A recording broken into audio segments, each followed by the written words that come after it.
only authorized acronym.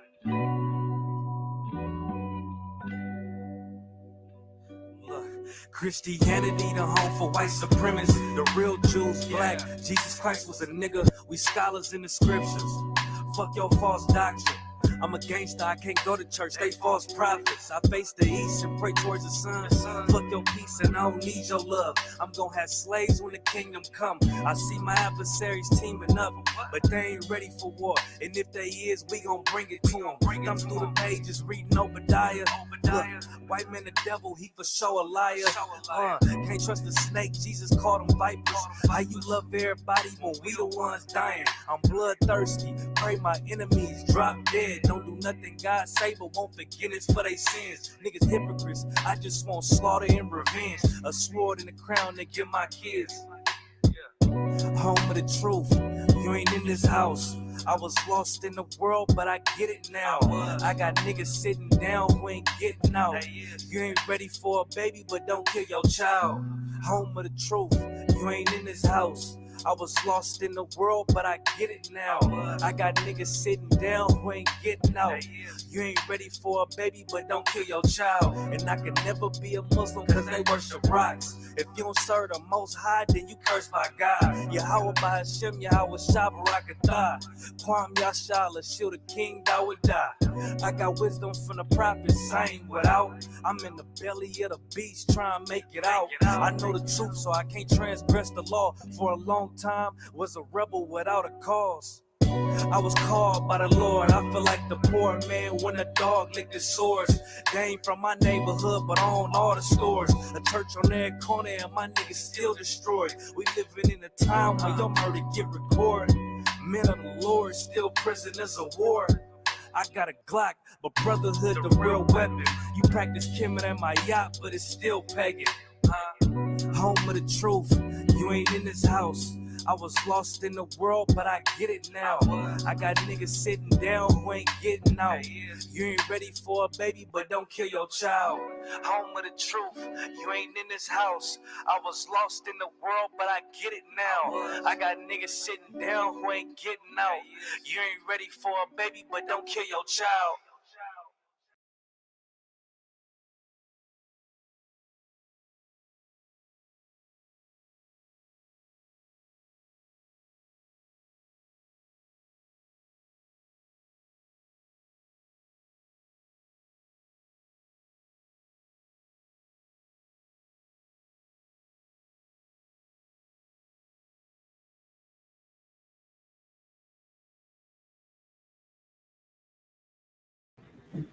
Hey, Shalom Israel, Yahbashim Yahshua, Barakatham to the brothers, Yahshua Malatham, Bashim Yahshua to the sisters. I'm Priest Officer Parak to my right.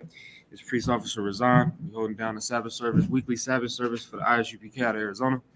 If you're watching online, you can see at the very bottom of the screen our class schedule, which is every Tuesday through Friday from 7 to 9 p.m. And then every Saturday, we hold our Sabbath service, which is today, 10 a.m. to 12 noon. All right. So today, if you're tuning in online, you can see the title of today's class, which is we're going to go over Psalms, the 64th chapter, specifically focusing in on the counsel that, or the hidden or secret counsel of our oppressor. You understand? And today's class, really, we're just going to kind of go over a lot of what David was going through at this time. We're going to get the history on what was happening to David at the time that he wrote this song. And we're also going to apply it to today, which is what the entire Bible is. The entire Bible, most of the things that you find in the Bible were happening when they were being written. And then you can also apply those same things to today, right? So we're just going to, we're going to go through it and we're going to get all of that. So with that being said, we're going to go ahead and get started. So just men up here, I imagine which means to stand.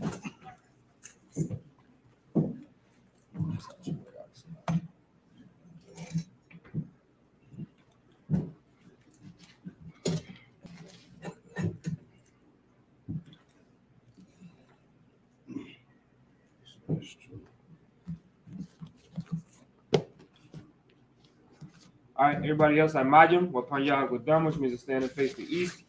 I'll read it. We're going to to begin with the prayers, beginning with the Lord's Prayer in the Hebrew.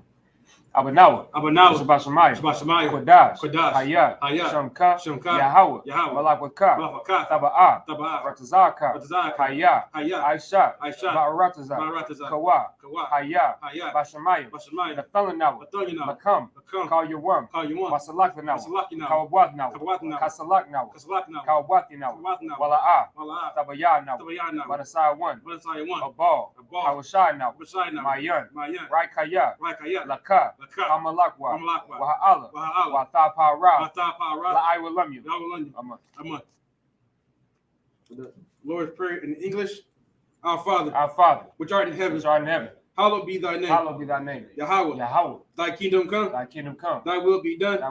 In earth, as it is in heaven. Give us this day our daily bread.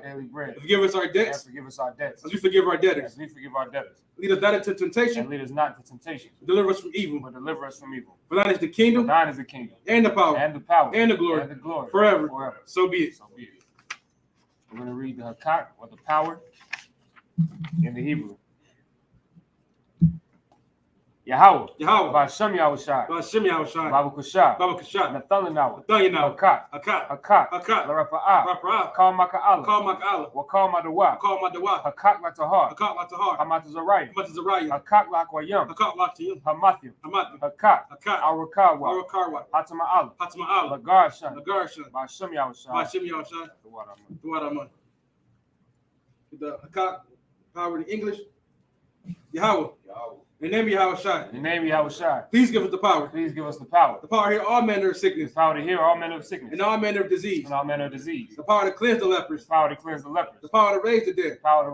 The power against unclean spirits. To cast them out. In the name of Yahushua. Thank you, so be it.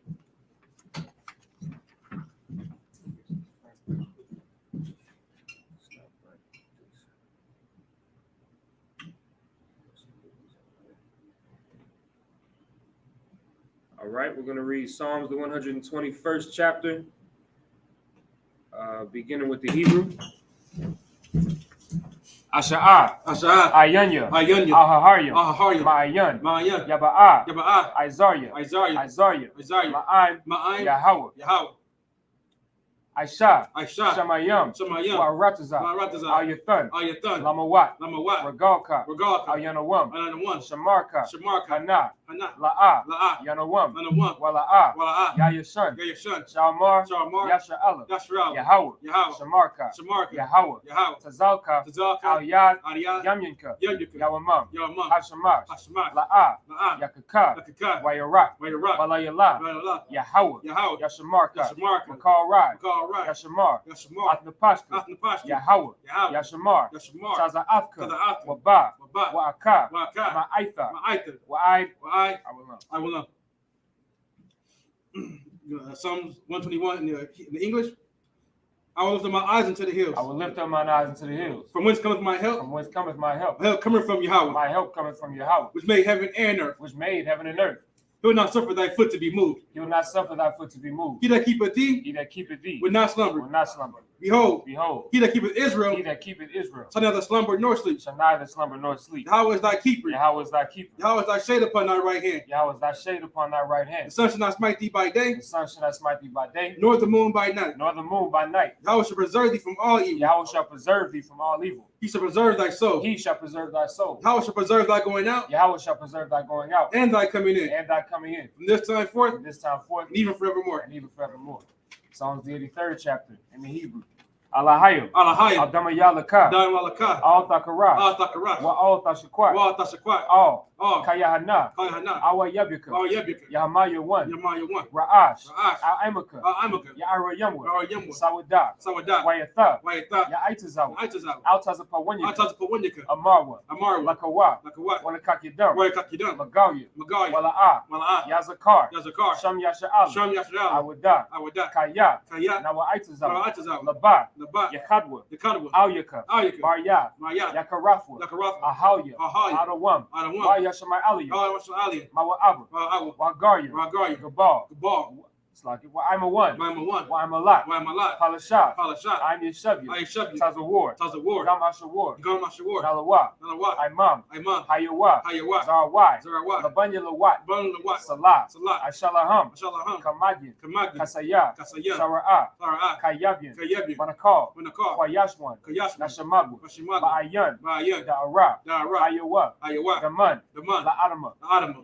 That's like it. Shayatamwa. Shatamwa. Nada. Nada. Yamawa. Nada. Ka'ira. Ka'ira. Wakaza Abu. Kaza Abu. Wakaza Bak. Kaza Ba. Wakatazal. Katazal. Mana'ai. Mana'ai. Call. Call. Nasaya Kamwa. Yasya Kamwa. Ashar. Ashar. Amarwa. Amarwa. Nairasha. Nawashat. Lanawa. Lanawa. Af. Ah. Na'awat. Na'awat. Allahaya. Alahai. Allahaya. Alahai. Shayathamwa. Shaitam. Kagagala. Kagagala. Kakwash. Kakwash. Lapanya Raka. Rakat. Ka'ash. Ka'ash. Taba Ira. Taba Ira. Ya Ira. Ya Ira. Wakala Haba. Wakal Haba. Talahat. Talahat. Haryam. Haryam. Khan. Khan. Taradapma. Datma. Basa Iraka. Basa Iraka. Wabasa. Wabasa. Wapathka. Path. Tabahalam. Tabahalam. Mala'a. Mala'ah. Panyaham. Panyaham. Palawan. Palawan. Wayabakwashwa. Wayabakushwa. Shamka. Shamka. Yahawa. Yahawa. Yabashwa. Yabashwa. Wayabahawa. Wayabahawa. Ajai. Ajai. Wayakaparwa. Wayakaparwa. Wayabagwa. Wayabagwa. Wayadaiwa. Wayadaiwa. Kayatha. Kayata. Shamka. Shimka. Yahawa. Yahawa. Labaka. Labaka. Ayawan. Ayawan. Alkal. Akal.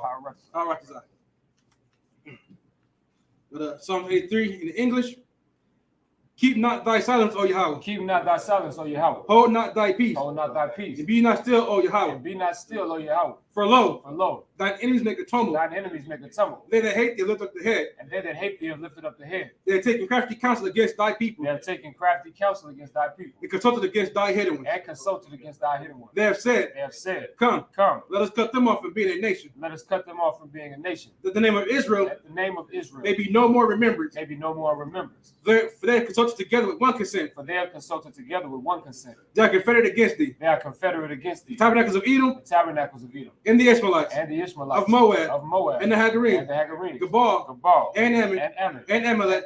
And the Philistines. The Philistines. With the inhabitants of Tyre. With the inhabitants of Tyre. Ashur also is joined with them. Ashur also is joined with them. They have hope in the children of Lot. They have hope in the children of Lot. Salah. Salah. Do unto them. Do unto them. As unto the Midianites. As unto the Midianites. As to Sisera. As to Sisera. As to Jabin. As to Jabin. At the brook of Kisan. At the brook of Kisan. Which perished at Endor. Which perished at Endor. They became as dung for the earth. They became as dung for the earth. Make their nobles like a red. Make their nobles like a red. And like Zaed. And like Zaed. Yea. All their princes as Zabah. All their princes as Zabah. And as Zamunah. And as Zamunah. Who said. Let us take to ourselves. Let us take to ourselves. The houses of Yahweh in possession. The houses of Yahweh in possession. Oh my God. Oh my God. Make them like a wheel. Make them like a wheel. As the stubble before the wind. As the stubble before the wind. As the fire burneth the wood. As the fire burneth the wood. As the flames set the mountains on fire. As the flames set the mountains on fire. So persecute them with thy tempest. So persecute them with thy tempest. Make them afraid with thy storm. And make them afraid with thy storm. Fill their faces with shame. Fill their faces with shame. That they may seek thy name. That they may seek thy name. Oh Yahweh. Oh Yahweh. Let them be confounded and troubled forever. Let them be confounded and troubled forever. Yea.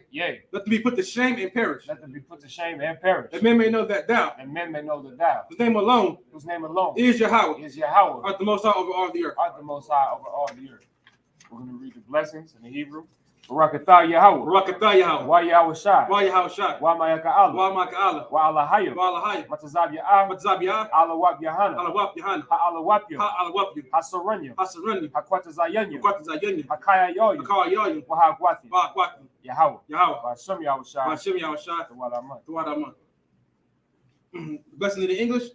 Bless you, Yahweh. Bless you, Yahweh. And Yahweh Shai. And Yahweh Shai. And Michael. And Michael. And the angels. And the angels. Commanding General Yohana. Commanding General Yohana. The generals. The generals. The captain. The captain. The officers. The officers. The troopers. The troopers. And the assistant. And the assistant. Yahweh. Yahweh. The name of Yahweh Shai. The name of Yahweh Shai. Thank you, so be it. Thank you, so be it. All right, Sarway Shavim, we can be seated.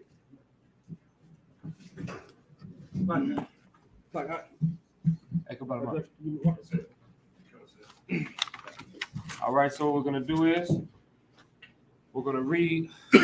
First, let me fix this frankincense. We're going to read the 64th chapter of Psalms. So, Psalm, the 64th chapter. But first, of course, as per tradition, we're going to read it in the Hebrew. We'll read 7 verses in the Hebrew, and then we'll read it in the English. We'll break it down. We'll get the full understanding of it. All right. So Psalm 64, you're going to read verses 1 through 7 in the Hebrew. Okay.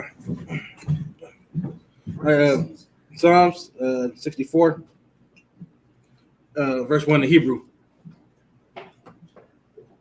Lamana Tazaka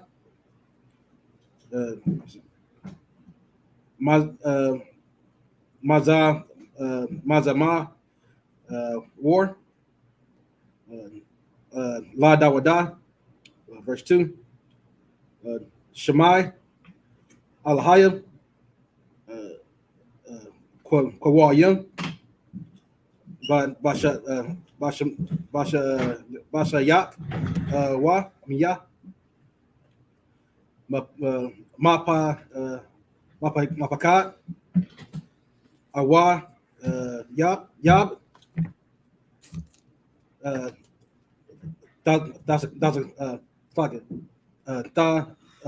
Tazar Kayaya, verse 3. Dasa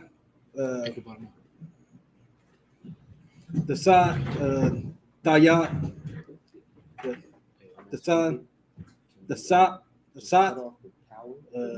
Yaran Ya Masawat Marayim Marah Gashath Pa'aya Awan, verse 4. Ashar Shanan Wawa Kaka Rab Lasha Wa Lasha verse 4. Lashawanam. Lashawanam Darak Wa Katazam Dabar Mar, verse 5. Layarath Bama Sath Slaki Masatarium. Mamasatarium Come, it's like a thumb.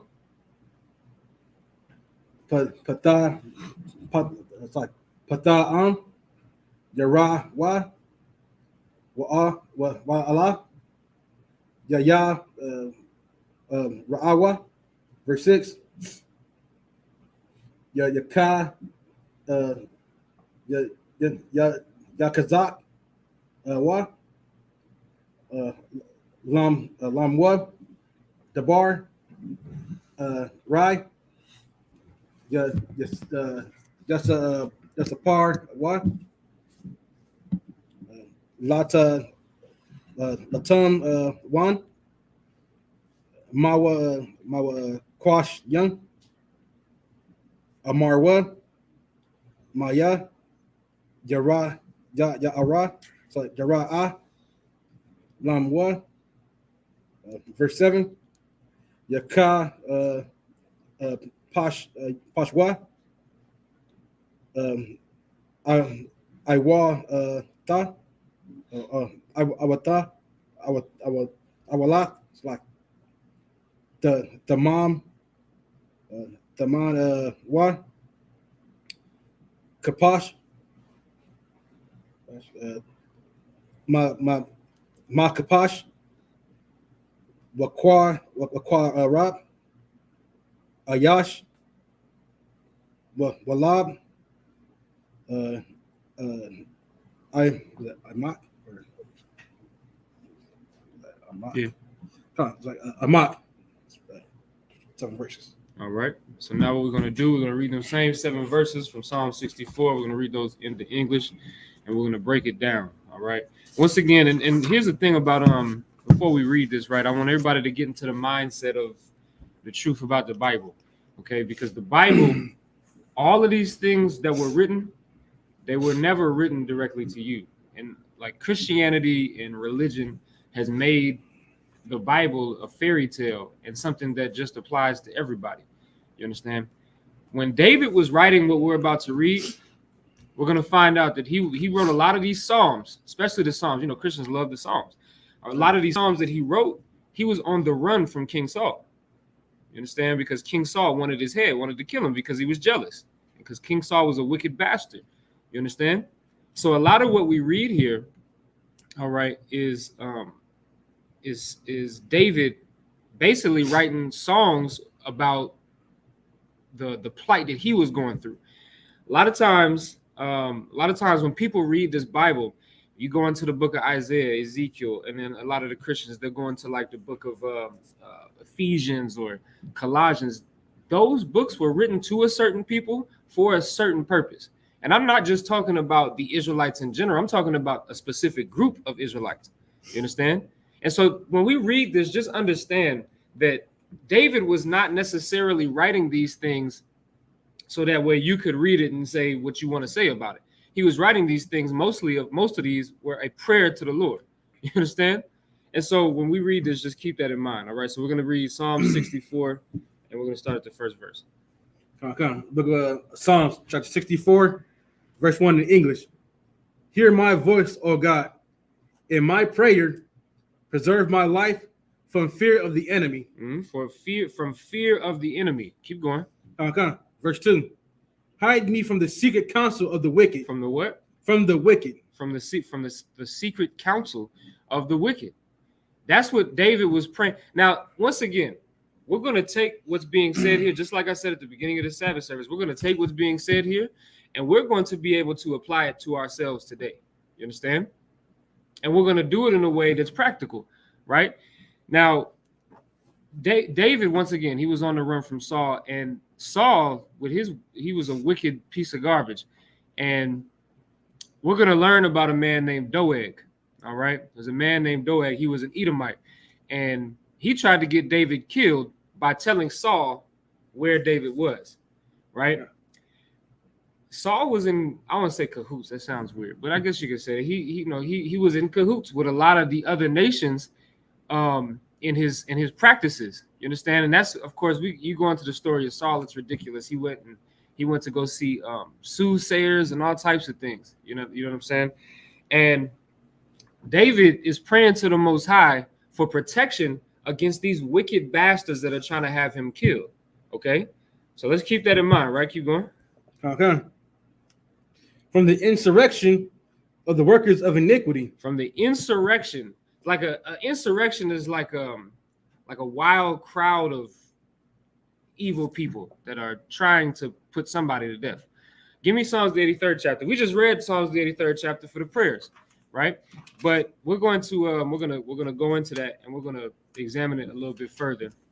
Just a few verses out of the 83rd chapter, and we're going to see, because once again, these are all writings that David wrote, right? While he was not all of them, but these that we're reading right now are writings that David wrote when he was fighting for his life, right? Let's read Psalms 83 and 2. Psalms 83 and 2. Mm-hmm. Book of Psalms chapter 83, verse 2. For lo, thine enemies make a tumult, mm-hmm. and they that hate thee have lifted up the head. So now it says, lo, thine enemies make a tumult. That's the same thing as an insurrection. It's the same thing that David just said in 64th chapter of Psalms. All right. And now he's praying again to the Most High. If you notice, David prayed to the Most High damn near the same way every time.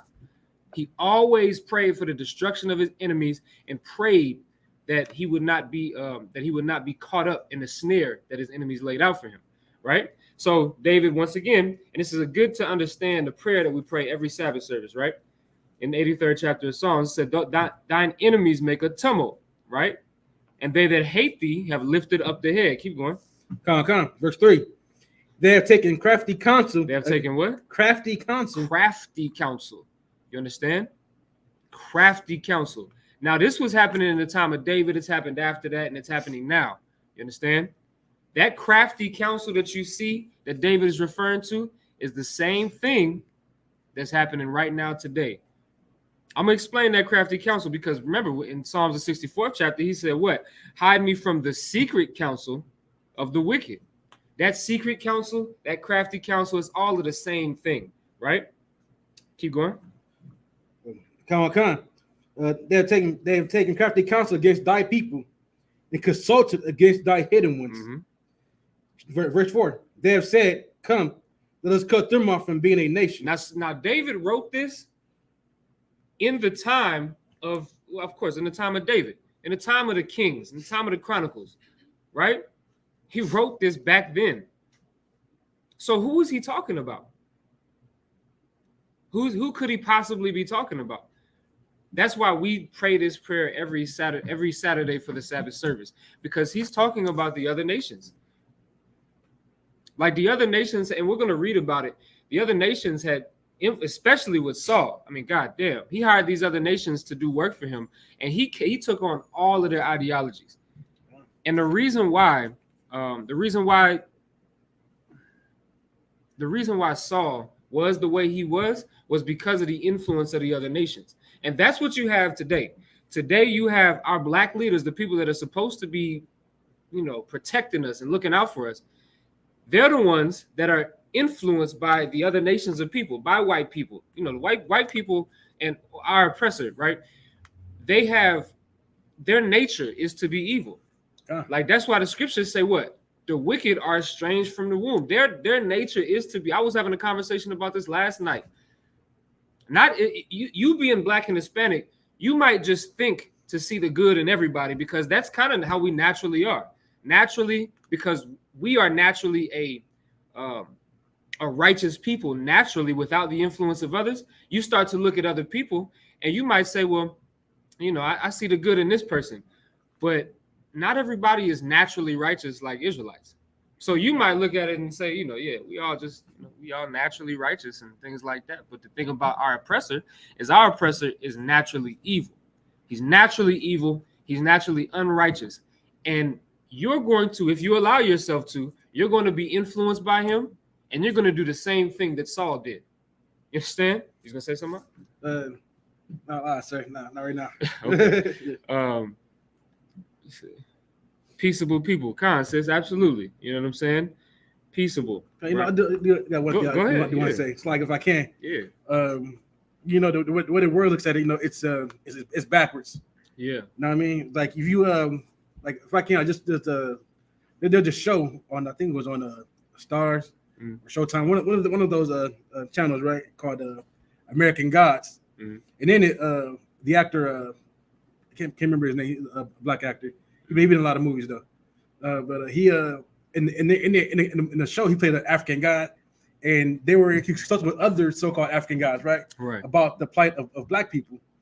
And one of the lines he said that kind of stuck out to me, he says, the world sees the way the world sees it, a black man doing good, just a dog waiting to do bad. So black people seen as bad.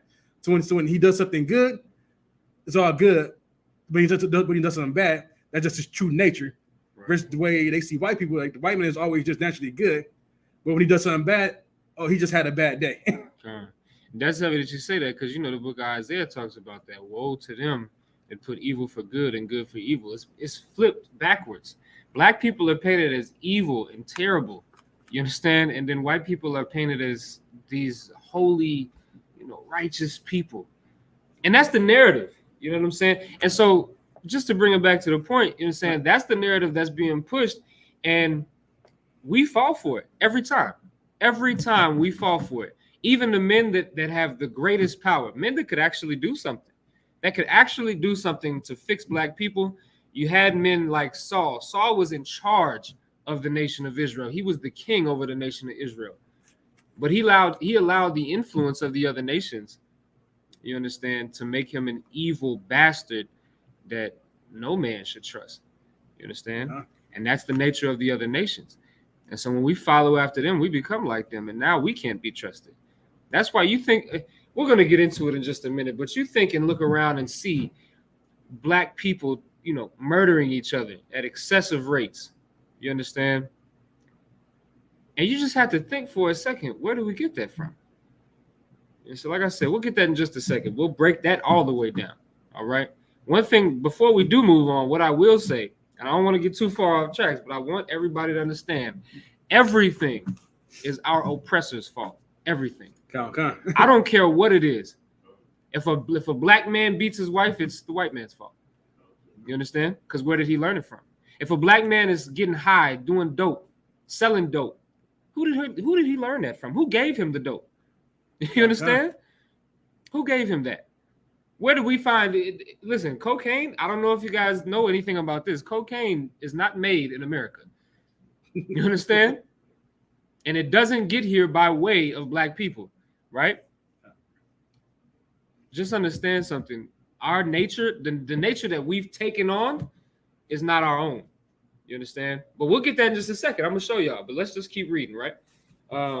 We read what? Psalms 83? Concept. Okay. So now that's the crafting. Now this, I'm glad we give me Genesis. I'm glad that we just read that, right? And I'm glad that we said all of those things because now we're going to understand something about our oppressor. All right, we're going to understand his nature. Once again, we just broke down his nature is naturally to be evil, right? So we're going to get Genesis the 3rd chapter, and we're going to talk about something because what kind of counsel did David say that our oppressor had? Crafty counsel. You understand? Crafty, witty, cunning. Right? Let's get Genesis 3 and 1. This is the book of Genesis, chapter 3, verse 1. Now the serpent was more subtle than any beast of the field. Now, when you go and you look at that word, you go down and you look into that into the Hebrew, that word means cunning. That's what it means. Cunning, witty. You understand? That's what that word means. And that's what that serpent was. The serpent was cunning. And we'll see how he talks to Eve. Now, it doesn't take rocket science to figure out that this is not talking about a snake. This is talking about a man with the characteristics of a snake, low down. Understand? Don't people always say you got to cut the grass to what? To see the snakes? Is that what they say? Yeah. You got to cut the grass. Why? Because those snakes is hiding in that grass. They're cunning. You understand? And that's the same thing that this man was doing. He had the same characteristics of a snake. He was coming off as, I'm trying to help you out, sis. Right? We're going to do that's heavy, and we're gonna understand why in just a second, right? Read that from the top and keep going. Genesis chapter 3, verse 1. Now the serpent was more subtle than any beast of the field, which the Lord God had made. He said unto the woman, Yea, hath God said, ye should not eat of every tree of the garden? So here we see him already challenging what the Most High said to this woman, and well, really to her husband, which her husband taught to her, right? And what the serpent is trying to do here is trying to make this woman leave her culture. And that's exactly what the white man does today. Our oppressor does the same thing today. He gets our people, our men and our women, to leave our natural culture to be like them. You understand? To be murderers. Once again, we are naturally, and you talk to black people and they will tell you this. They will tell you the main people that say, well, we don't need a law to tell us not to murder, because we should already know that. Yeah, we do, but our oppressor needs that law. They need somebody to tell them, hey, man, you cannot pick up that AR-15 and kill all of these people in this grocery store. You need somebody to tell you that that's wrong. You understand? We need these laws, statutes, and commandments. We need these things because naturally, for us, we understand. We have black people and Hispanic people have compassion naturally, but our oppressor doesn't. Our oppressor is born with a heart made of stone, and it's ice cold. You understand? And that's why in the scriptures it says, when the righteous are in authority, the people will rejoice. Because when we get our chance to rule this place, when we get our chance to rule the entire earth, the whole earth will be rejoicing. But in that same scripture, it says what? The wicked are ruled the people mourn. When the wicked are in rulership, the people mourn. What's happening right now in the entire earth? Everybody is mourning right now. What just happened? You understand? Listen, I'm going to say this, and I'm going to say it once, and I'm going to leave it the hell alone. What happened at that school down there in Texas, that would never happen in the kingdom of God. Not run by us. Even now, if that city was run by Commanding General Yohanan, nobody would be able to get into them goddamn doors.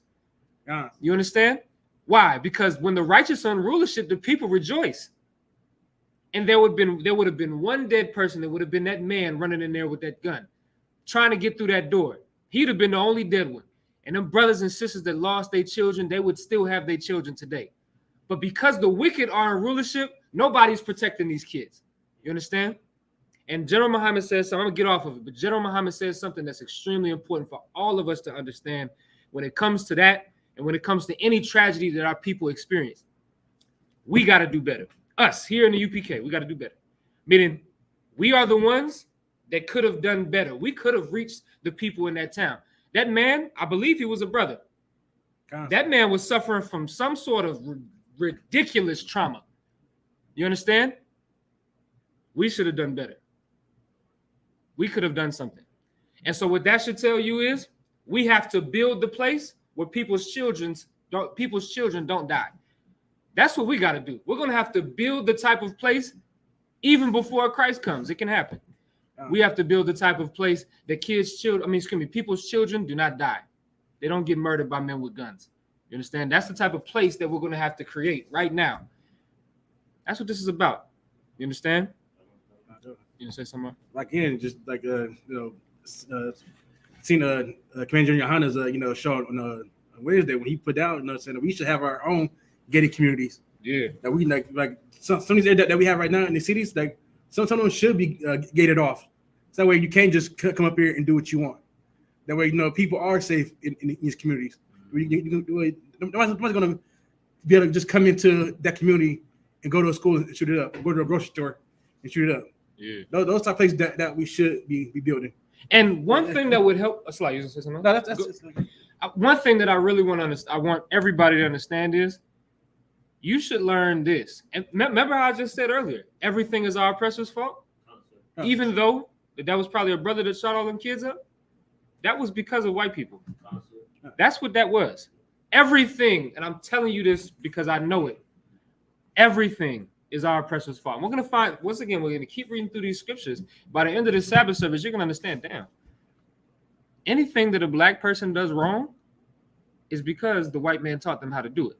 You think that man, you think that man that went up in there and shot all them kids up, he just, he did it because, he just kind of felt like it one day. He got that idea from Columbine. He got that idea from, what's that cat's name? Peyton Gendron. He got that idea from him. He got that idea from Sandy Hook. He got that idea from all of the white people that went and shot up all of those places. Now a Mexican man thinks he can do the same thing.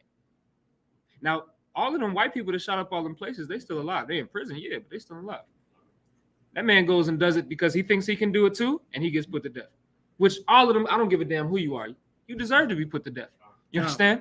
But that man learned from those white people that, hey, I can go into a school. I can come into this school just like the man did in Sandy Hook, and I can shoot up all of these kids, which is such a cowardice thing to do. I hate it. I hate even talking about it. It damn near brings me to tears. But what I will tell you is it's still our oppressor's fault, even though a Mexican man did it. You understand? Let's keep reading. Okay. And if I could, that's part of the crafty counsel. The crafty counsel is the fact that we are learning from them. On our part, it's not purposely. On our part, we're just learning. Everybody learns from what they see around them. I'll tell y'all a story. Yesterday, it was yesterday. Yeah, it was yesterday. I'm with my daughter, right? My daughter's only 3 years old. And she's watching on her tablet some show or something like that. And she come over to me and she want me to watch the tablet with her. So, I tell her, yeah, I watch it with you. And so I'm sitting down in the bed, right? And I put my hand on my face like this. And I'm watching the tablet. And she look up at me. And she looks back at the tablet and she takes her hand and she does the same thing that I'm doing. That's how children are. That's the nature of people. Period. I'm saying chill, but grown people do that same thing. People mimic. I study behavioral health, right? People mimic body behavior all the time. So now think about the things that our oppressor is teaching us through movies, through these video games. Listen, General Muhammad broke it smooth down and it's ridiculous. In video games, I never looked at GTA, Grand Theft Auto, that game. I never looked at it like that until, Thursday. Until Thursday, General Muhammad's scripture breakdown class. You can be a mass murderer in Grand Theft Auto. I never looked at it like that until it was put into perspective. You play that game and you can run over as many people as you want, blow people up, shoot every goddamn, but shoot old ladies. I mean, goddamn, it's ridiculous. We don't see nothing wrong with that. You say what? Fight the military in that game. You can fight the military in that game. Like, we don't see nothing wrong with that. We let our children play those types of games. Think about it. You understand? Yeah. And so now, why are black people so violent? Because white people are so violent.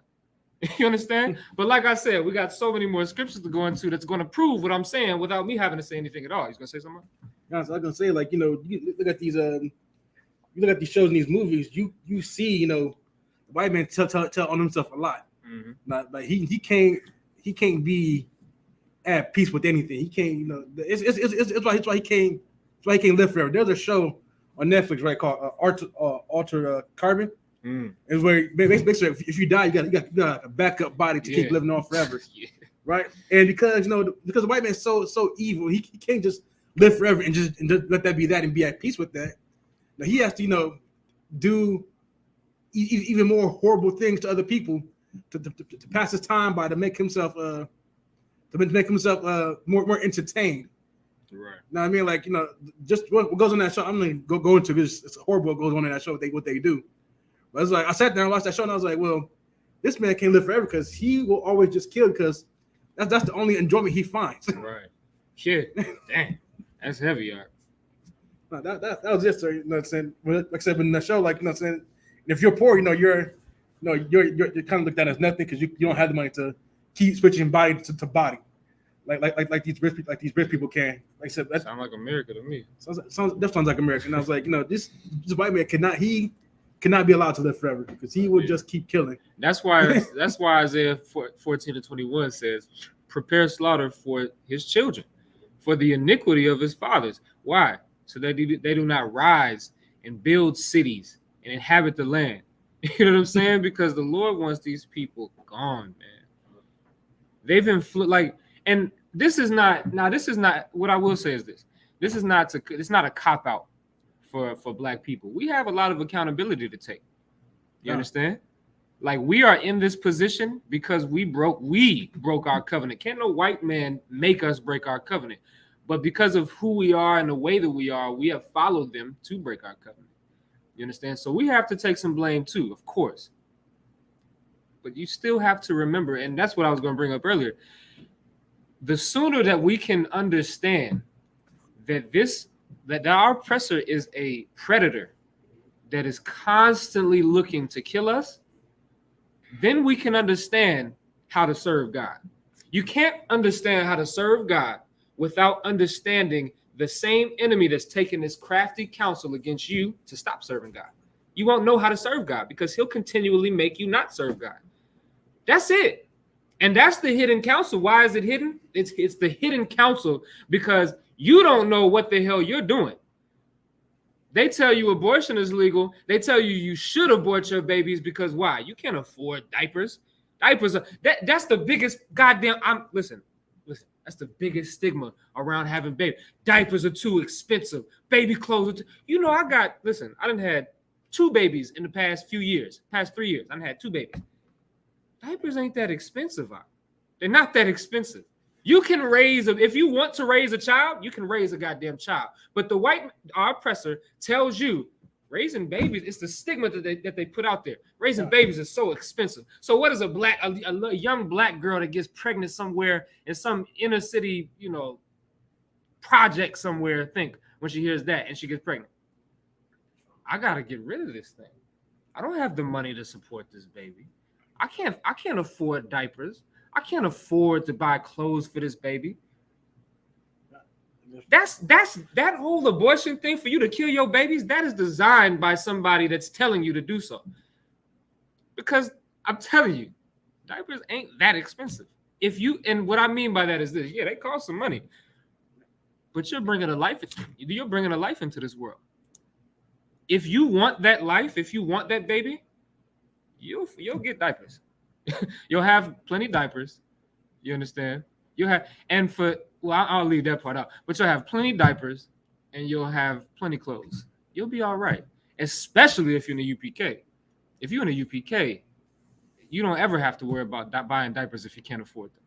Because we'll buy your diapers for you. You understand? Go ahead. I'm saying, the problem with that is like you get so caught up in what they tell you that all these diapers are too expensive, or the baby formula is too low. There's alternatives to all these things, right? Right. You can get those cloth diapers. That's what I was just going to bring up. Yeah, that's what I was going to bring up. Cloth diapers. You can use certain milk, the instead of breast milk or Similac to feed your baby. Right. There are alternatives that they don't want you to know about. Right. But you they so caught up tell you about they won't tell you about them. There's alternatives to it. Like, and I know because I've had kids. Said there are alternatives. You can do it. Like they want to just have you focus on the diapers. I can't afford diapers. Right. Well, then get those cloth ones. Keep watching so you can afford to buy more diapers. Even those memes that they put out, they put the memes out. They say it's the condoms right next to the diapers, and they say which one's more expensive. They take a picture of it. They say which one's more expensive. Basically saying you should wear a condom instead of going all crazy in a woman, right? Which is true. If you don't want a baby, you should take preventative measures. You understand? Your woman should get on birth control. You should wear a condom, whatever the case, right?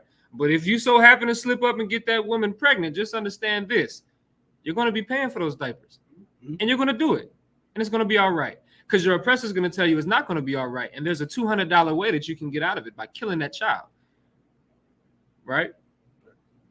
That's that hidden counsel, that crafty counsel that they take against us all the time. And there's so many different ways because white women are not experiencing those problems. White women kill their babies because they want to have fun.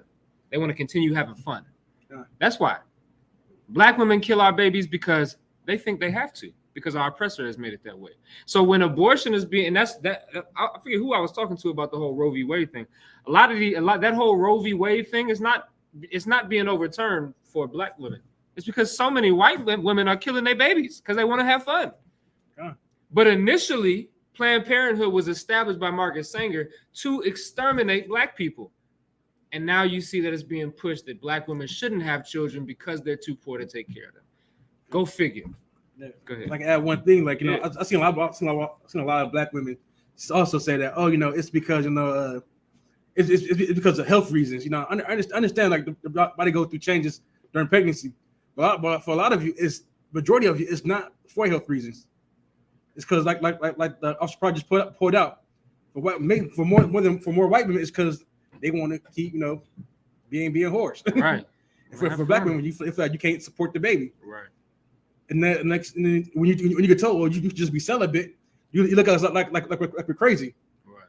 But you don't want that having sex is a responsibility. Right. If you're not ready to take on those consequences of that responsibility, you shouldn't do it. You should be celibate until you're ready to take on that responsibility. Yeah. Getting pregnant, having kids, all that is you being a responsible adult and holding yourself accountable to your actions. When you don't do that, you're just you're just being loose. You just want to have the fun. That's the fellas. If you don't want the baby, hey, you should keep your rod in your pants. That's right. Damn right. You should do that. Listen, I know people say, "Oh, I can't feel good."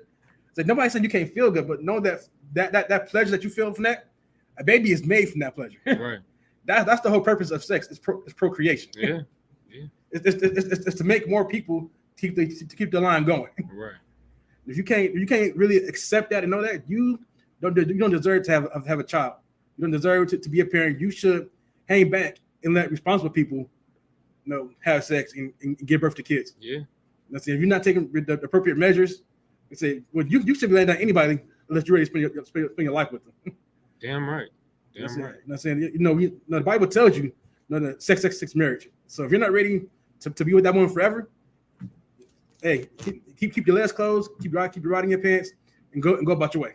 Mm-hmm. But in America, they live life by that paper. That paper means that you're married, even though that's just a contract between you and the government. Right. That's all I say. Yeah, damn right. That's heavy as hell, and that's what our people do have to understand. You understand? And that's what you can learn from us. But we're going to teach you something that doesn't sound so good to hear. Like, damn, if I don't want to get pregnant, I can't have sex. And that's not to say that you can't, have sex and enjoy your wife, you know what I'm saying? Or for you women, enjoy your husband and things like that. And, take the preventative measures. If you need to take birth control or whatever the case, or the man want to wear a condom, whatever the case, that's fine. But you have to always understand, which is what the brother was saying. You have to always understand that sex does make babies. So there's a possibility that one of those things can fail. Those contraceptives can fail, and you'll have a baby. That woman will get pregnant. And you can't kill that baby because you made a mistake? No, you can't kill that baby. You understand? But that's when you learn from us. But your oppressor's gonna tell you, yeah, you make a mistake, let's fix it. Let's fix the mistake in this damn room where so many bodies have been, God damn, so many babies have been aborted. So many, millions. It's gonna start getting into the billions soon. But as many babies as, and I'm exaggerating, but not that much. Them babies is dying, man. And that's the number. Abortion is the number one cause of death for Black people. Think about that. Not the guns, not the drugs, not the overdoses, not random accidents, not old age, not heart disease. Abortion is the main killer of Black people. About 400,000 a year. Like what's coming close to that? Nothing's touching that. Like think about it. Let's round it up to 500,000. Talking about in 2 years we have 1 million more of us that we can open up businesses and pass down generational wealth to. Right. I'm saying that's you look at it, 500,000 a year. In 2 years, that's 1 million more people to add to our numbers. That we can prosper more in this country. And here's what I'll tell you: if you are sad about those babies that got murdered at that school, you should be against abortion. You should be what they call pro-life. If you are sad about those babies being murdered because they were babies and they had the potential to grow up and live, that baby inside of these women's wombs that they're murdering with this abortion, they had that potential to grow up too. And you should cry for them just like you cry for them babies. That's what you should do. You should look at it the same way. But once again, our oppressor is so crafty and so cunning. He's going to make those two things be different. The fourth grader dying is so much different than this baby that's in that womb. It's a goddamn shame, man. This place got to burn for that, man. This place has to burn. I was having a conversation about the lake of fire last night, and I was told the lake of fire is, hell, like the hell that the white, that the Christians talk about. And I said, no. I said, the lake of fire is not some place that you go underground when you die. The lake of fire is this place on fire because it needs to burn for everything that is done against Black people. When you just think about abortion by itself, and this Sabbath service was not supposed to be about abortion, but it's one of their crafty counsels that they took against us. Definitely that. You understand? This place got to burn for that. For those 400,000 babies a year. Millions of babies murdered since I think the 60s, 70s, something like that. Something around there. Millions of Black men and women that could build businesses. You don't know what they could do. Sure, maybe they could grow up to be a crack addict. Maybe they could grow up to be the next Black Bill Gates. Maybe the baby that you killed in the 1960s because you were allowed to have abortions, maybe he would have done what Elon Musk did, but before he did it. Maybe he would have built the Teslas. Maybe he would have done something great. It's just the things like that you got to think about. You understand? But because of the crafty counsel of our oppressor, those babies don't get to do any of those things. You understand? Yeah. It's terrible. All right. You don't know what it's going to be like. You know what I'm saying? Like the crafty counsel that they hold against our people is so strong. Like I at the security job that I work at, my coworker, I couldn't find out that he's a Mexican brother. He goes because he has his white mom. Like he feels they feel like he calls himself white. And we had to talk, and about he feels like the white man get blamed for too much. Like, everybody blames the white man. When I showed him, God blames him too. God said he had to get rid of him. And I showed him. I want to know who blames white people for anything besides us. I want to know who blames. That's like talking about. He's tired of all his Mexican family. Side of the family blaming the white man. What Mexican blames white people? Mexicans have a white God. Their Mother Mary is white. I don't think Mexicans in the world don't blame anybody for anything. I don't know what the hell he was talking about to like it. Yeah, well, he Yeah. likes to argue. Yeah. But when I showed him, like, I'm saying, like, no, they're white people are not going to be here forever. And I showed him in the Bible. He's like, well, if that's what I don't believe that, but these are the words I just read it to you from straight out the Bible because I put up the app on my phone. He's like, well, that's the guy that you serve. I don't want no part of it. Hey, Lord be with the brother, man. And I was like, no. You want to be with the guy that kills babies? Go ahead. That's fine. That's the guy that you want to serve. Yeah, and I was showing just because that crafty concept has him saying, like, he don't even understand how powerful that scripture is. Like, that these people won't be around to confound you, confuse you anymore, make you feel like that you have to accept your white mom's side, that you have to denounce your Mexican father. That's what he does. Yeah, and then the beautiful thing about like that whole thing with the interracial marriage thing, I know from experience. I know y'all can tell. I know from experience that whole interracial marriage thing is so detrimental to Black people in so many ways. In so many ways. And a brother like that brother is a product of it. Why does he associate more with his white side than his Mexican side? You understand? You got to look at these things. You understand? It's but of course it's by design. Interracial marriage is being put. We could talk about that. Interracial marriage is being pushed. I'm not talking about they just saying it's okay. I'm talking about all the commercials now. If there's a family, it's a white mom and a Black husband, or a Black dad, or the other way around. Yeah. But it's always interracial. And that's because America has this thing with the diversity and cultural diversity and things like that. That's them confusing the hell out of you. And you Black men, are you going to get you a white woman and you're going to have sex with her and make the babies that are confused? You understand? Let's read it again, right? Genesis 3:1, because I want to get a precept to this to show you who the serpent is. Because we already know in the UPK that serpent in the book of Genesis, the 3rd chapter, that's speaking to Eve, that is the white man. Now y'all think I'm crazy. I understand. Let's read it one more time. I'll get the precept to prove what I'm talking about. Okay. Book of Genesis, chapter 3, verse 1. Now the serpent was more subtle than any beast of the field, which the Lord God had made. So now I'm not going to get all of the precepts I need. Give me Genesis, the 25th chapter. I'm not going to get all of the precepts I need, right? Because just for lack of time, right?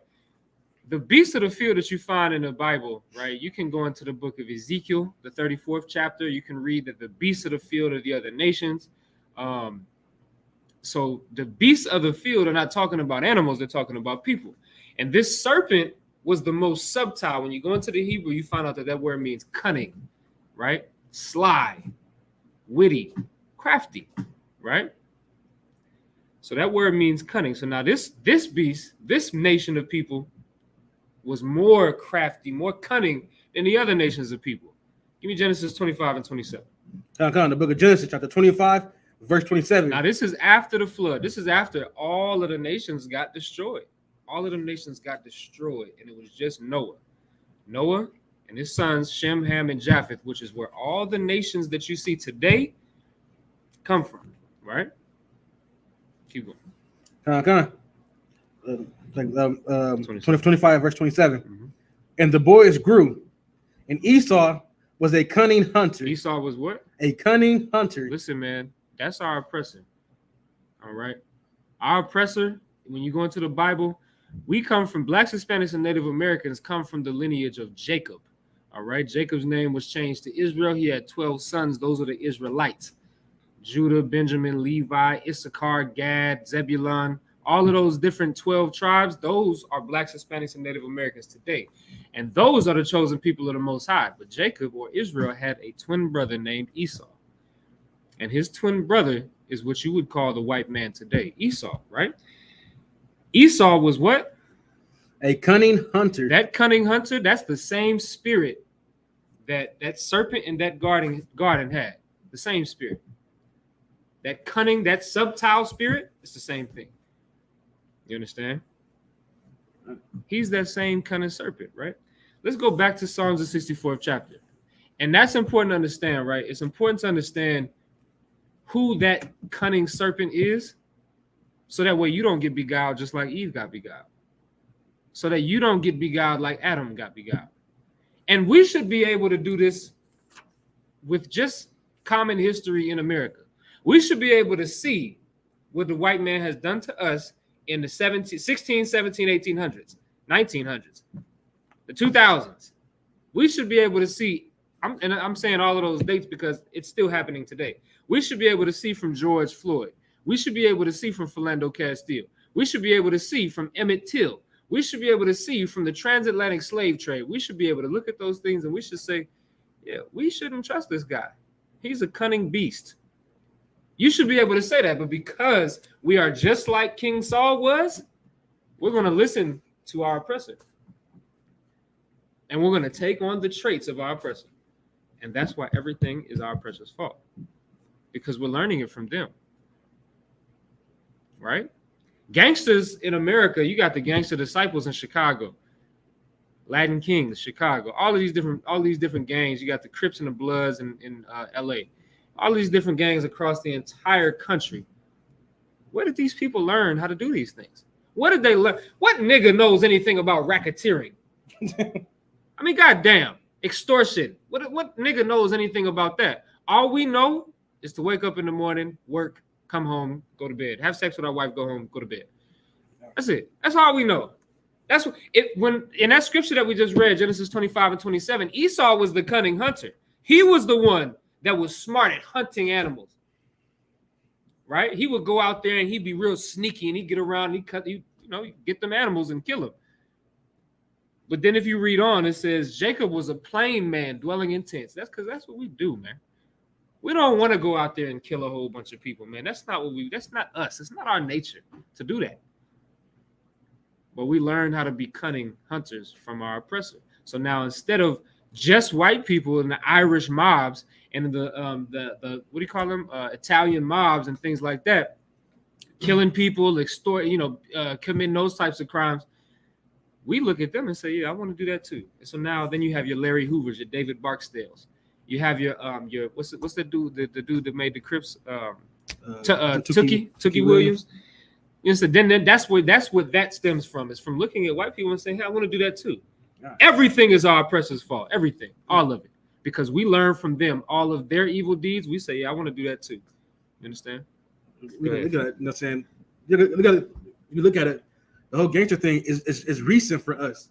The last 50 years or so. Yeah, it's been a thing. But they've been doing it for the last since America's been here. Yeah. You know what I mean? Since like the 1800s, they've had these mobs and mafias and thugs here in America, these white men. Mm-hmm. Like thugs are only thugs and gangsters for us. That's the last 50, 60 years. Right. For us. We just picked on started doing what they were doing. So for us, like that's like you were saying, like that's us taking a page from their book. Right. And what the hell do you expect any black child to do? Any child that gets bullied as a child, he's going to grow up and say, I'm never going to let anybody do anything to me ever at all. If I get looked at the wrong way, I'm setting this place on fire. I'm going crazy. I'm taking it to 100. That's what you should expect from bullied children that never got that issue resolved. Well, black people have been bullied for 400 years. You should expect these things. You understand?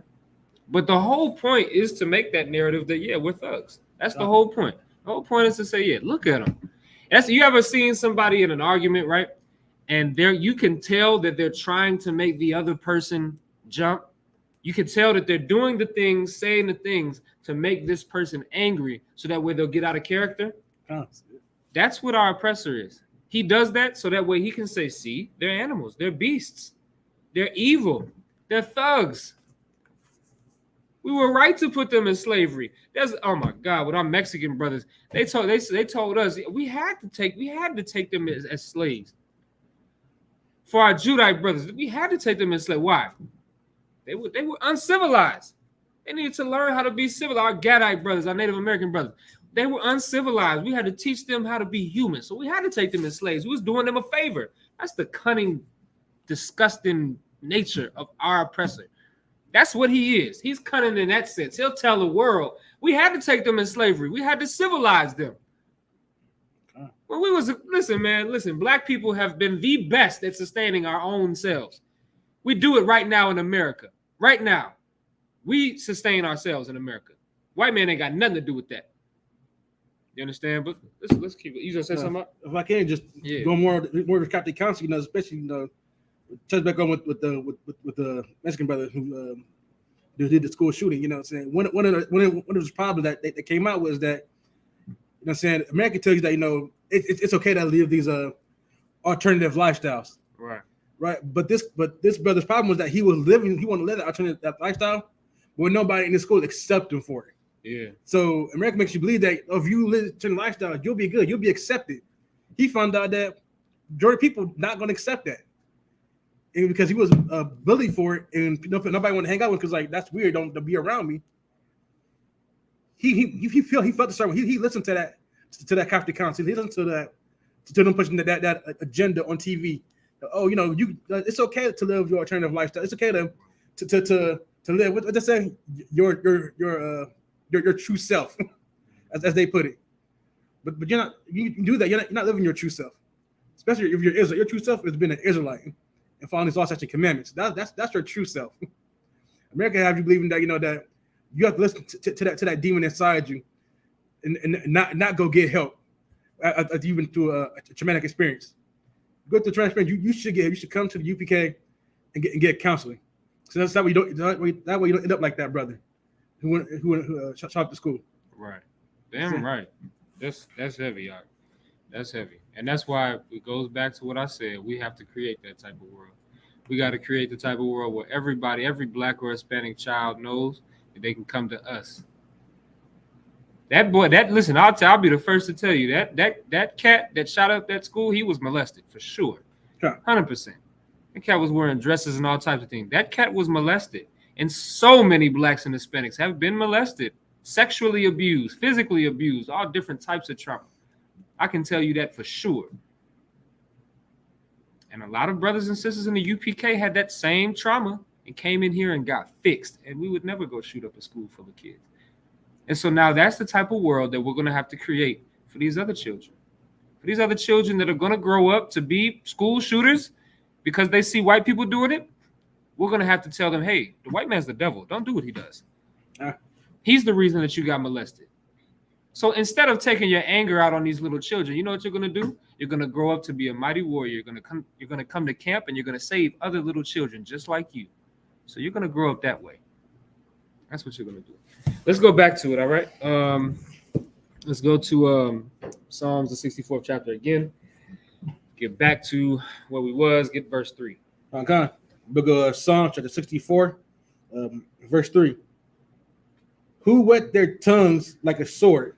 These same people that David is talking about, they whet their tongues like a sword. They use their tongues to do what? To hurt you, to kill you.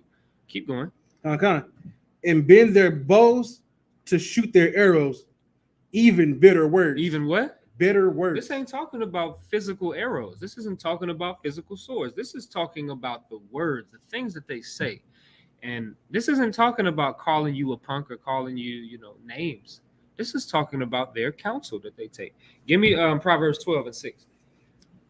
I'm going to show y'all something about what David just said. It's heavy as hell. And I pray that this Sabbath service sticks with brothers and sisters forever, because what we're going to find out today is that everything is our oppressor's fault. That's the theme of today's Sabbath service. And I just want to show y'all. I just want y'all to understand that. I want y'all to see that the reason why you were molested as a child was because of your oppressor. The reason that anything negative happens to you ever is because of your oppressor. We'll find that out. Give me Proverbs 12 and 6. Okay, in the book of Proverbs, chapter 12, verse 6. The words of the wicked are to lie in wait for blood. It says what? The words of the wicked are what? To lie in wait for blood. That's what the words of the wicked are. You understand? That Planned Parenthood, they sat at the round table and they said, yeah, let's do this. Let's do this to exterminate Black. And I'm not saying that, listen, I'm not saying that because I just came up with it. It's a conspiracy theory. No. Margaret Sanger herself said, yeah, I want to get rid of Black people. I want to use Planned Parenthood to let's get it on the screen. If you could, go to get another tab open and look up Margaret Sanger quote, Planned Parenthood quote.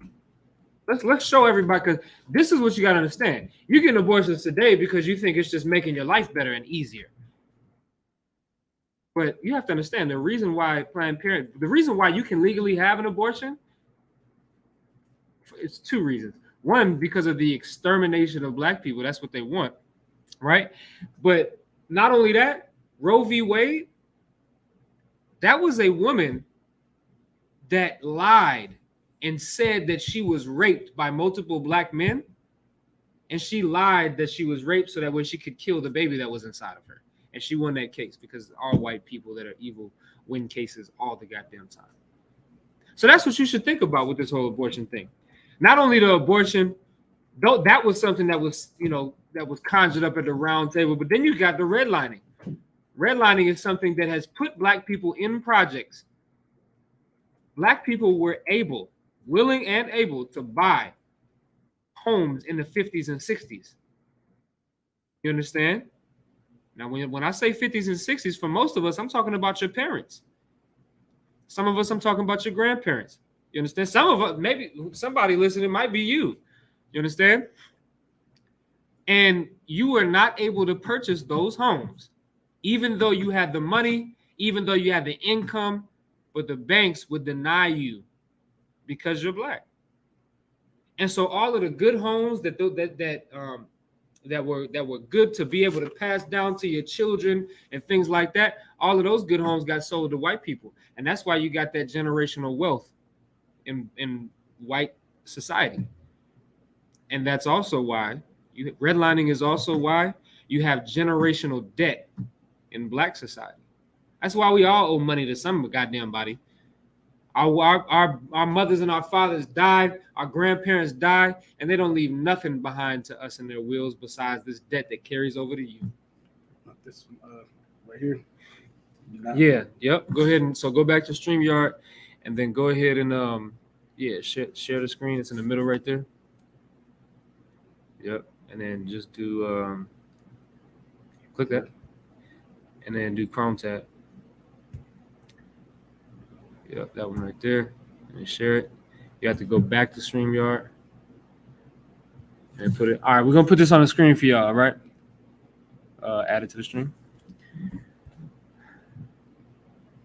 All right, so hopefully y'all can see this. Go ahead and read it, in the middle, what you was gonna read. Okay. Next is said in the middle, a quote from Margaret Sanger. And she says, "We do not want the word to go out that we want to exterminate the Negro population." We want to do what? Exterminate the Negro population. Let's see if we can make that bigger. Let's prove that the white man is the reason for all of the terrible things that happen to black people. Let's prove it. Let's go right here. I hope y'all can see that. That's probably good enough. Read that one more time. Okay. And she wrote, we should start from the top. You can start from the top. That's fine. It's fine. All right. She wrote from Margaret Sanger, the one who made Planned Parenthood. "The minister's work is also important, and he should be trained, perhaps by the Federation, as to our ideals and the goal that we hope to reach. We do not want the word to go out." She said, "We do not want the word." She don't want nobody to find this out. Go ahead. Okay.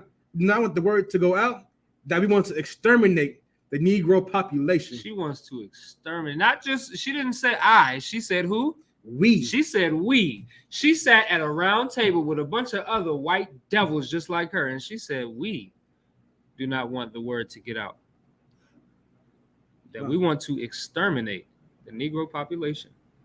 That's is it more on that you need to read, or is it good from there? Go ahead. "And the minister is the man who can straighten out that idea if it ever occurs to any of their more rebellious members." That's tough. Press one on that thing there. That's tough. And here's what you got to understand. When David wrote about that crafty counsel back in Psalms 83, 3,000 years ago, Margaret Sanger wasn't alive, but Margaret Sanger was alive. You understand? That spirit that Margaret Sanger carries today, same spirit all of them white women was carrying back then. Same spirit all of them white men was carrying back then. Same thing. They seek to do what? To cut off the nation of Israel from among the earth. Oh God. They want us exterminated. That's That's what she said. That's what she said. I want to know who the we is. Who is her and who? So it's her and who else? You understand? Yeah. It's not, and honestly, it's not even important because all white people feel that way. Somewhere deep down inside, they can reach into that white supremacy. Get a white person mad enough, he'll call you a nigger because they can reach down deep inside of themselves and reach into that white supremacy. They're all like that. It's just the way that it's just in their nature, like we said. That's what we just read. Put that back on the screen just so anybody want to see it. What we just read right here, that quote from Margaret Sanger is a perfect example of the crafty counsel. That cunningness, the white man is so goddamn cunning. That's that serpent that was in the field. That's Esau. That's the white man today. You understand? They are cunning as hell. And you're going to kill your child because they said you can, and you're not even going to realize that their whole plan was to kill every black person on the face of this planet, to exterminate us. You're not even going to realize it because they're so cunning. They're a cunning hunter. They're good at killing. You understand? If I can say one more, just to put out on there, I want to read that about the ministers. Yeah. One of their crafty counsel is that Christianity. Yeah, damn right. It says she's going to use the ministers, your pastors in your churches, to make you feel like it's okay for you to get these abortions. Mm-hmm. That's she admitted to, and we see that going on today. That's why they come out the Christian church, man. It's not our people. It's not for our people. It's never been for our people. Right. That's just another one of the crafty counsels to keep you in check with their ideals. Right. That was awesome. Yeah. And just understand, with their craftiness, our oppressor does more to kill us with their policies and their laws than they could ever do to us physically, meaning directly. You understand? They could take a whole army and come through house to house and just start, just putting us down, knocking us off. Yeah. They could do that. And it wouldn't be half as effective as the policies and the laws they make towards us. It wouldn't be half as effective. You understand? It's just an example of how cunning and witty they are, you understand, and how smart they are, and making us kill ourselves. They don't even have to kill us. Making us kill ourselves. Understand? It's a terrible thing. Let's go back. We're almost done, y'all. Let's go back to Psalm 64. And let's get the fourth verse. Book of Psalms, chapter 64, verse 4. That they may shoot in secret at the perfect. That they may do what? Shoot in secret at the perfect. That's what we just talked about. Who's the perfect? That's talking about the children of Israel. And they're shooting in secret at us. Y'all ever heard of guerrilla warfare? Y'all know anything about the military and things like that, right? Guerrilla warfare is when you don't know where the shots are coming from because they're hiding in the bushes. It used to be white people so damn crazy. They used to run at each other. They would do these things back at the time of like the Revolutionary War. I didn't think it was real. I had to look it up. These cats used to stand across from each other, knowing that they have guns, and they would stand across from each other about 100 yards away. They would start at 100 yards. And then somebody would blow a horn or some garbage, and that was the signal to start fighting. It was ridiculous. And they would start running at each other. They would take a knee, shoot with their muskets, take the 20 minutes that it took to reload them damn things, and then they would shoot again. It was ridiculous. Well, after that, and specifically in the Vietnam War, that's when guerrilla warfare was introduced to its fullest extent. You understand? Yeah. And you can be walking through any place going to battle, you understand, and there's trees all around you. And these Vietnamese cats, or Viet Cong, that's what they call them. Right. All of these Vietnamese cats, they are in the trees up there somewhere, and you don't know where they at. In the bushes. In the bushes. You understand? And these cats are shooting shots at you, and you look at me like, God damn. All you hear, that's it. I don't know what the hell's happening. You understand? Well, that's sneaky. You understand? And honestly, it's smart. You understand? Because I would do the same thing. I'm not going to do the thing they did in the Revolutionary War. I'm definitely not doing that. I'm not standing in front of you waiting to load my musket. Get the hell out of Dodge. But regardless, right? That's what they do. They're hiding. So here's the spirit behind this scripture. Read it one more time. I'll give you the spirit behind it. Psalm 64, verse 4. That they may shoot in secret at the perfect. They're shooting in secret at us. They are killing us without letting us know that we're being killed. Yeah. You understand? That's what Margaret saying. She don't want the word to get out. She don't want the word to get out. That's perfect. That's perfect. That's exactly what they're doing. They don't. And guess what? She did. Even though that's public record, Black people don't know anything about that. It's on Google. He found it in 2 seconds. He found it in 2 seconds on Google, which everybody knows how to use now in 2022. But right, you ain't got no excuse. But she did a good job because the word didn't get out. There are a select few that understand these things. There are a few people that understand that the reason why this plan, the reason for abortion being legal is because of the desire from our oppressor to exterminate us. We understand that, but not everybody does. So she did a good job of the word not getting out. You understand? And once again, that's because of their crafty counsel. They tell you should kill your baby so you can, live your life and not have to worry about the expense of diapers. You understand? It's a damn terrible thing. That's what they're doing.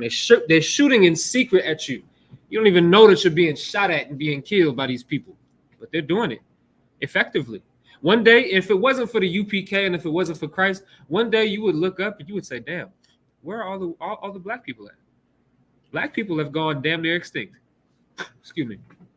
If it wasn't for us warning our people, like the scripture said, you would look up one day because you're so damn stupid and you don't see what's happening. You look up one day and say, "Damn, not only were we minorities in the first place, but damn, now I think it's like none of us left." Because that's their plan, is to kill you off. That's not a conspiracy theory. That's not something that I'm like, going in these different books and I just go on Google. I can see, that's exactly what she said. It's right there. Exterminate the Negro population. Exterminate the Negro population. It's there.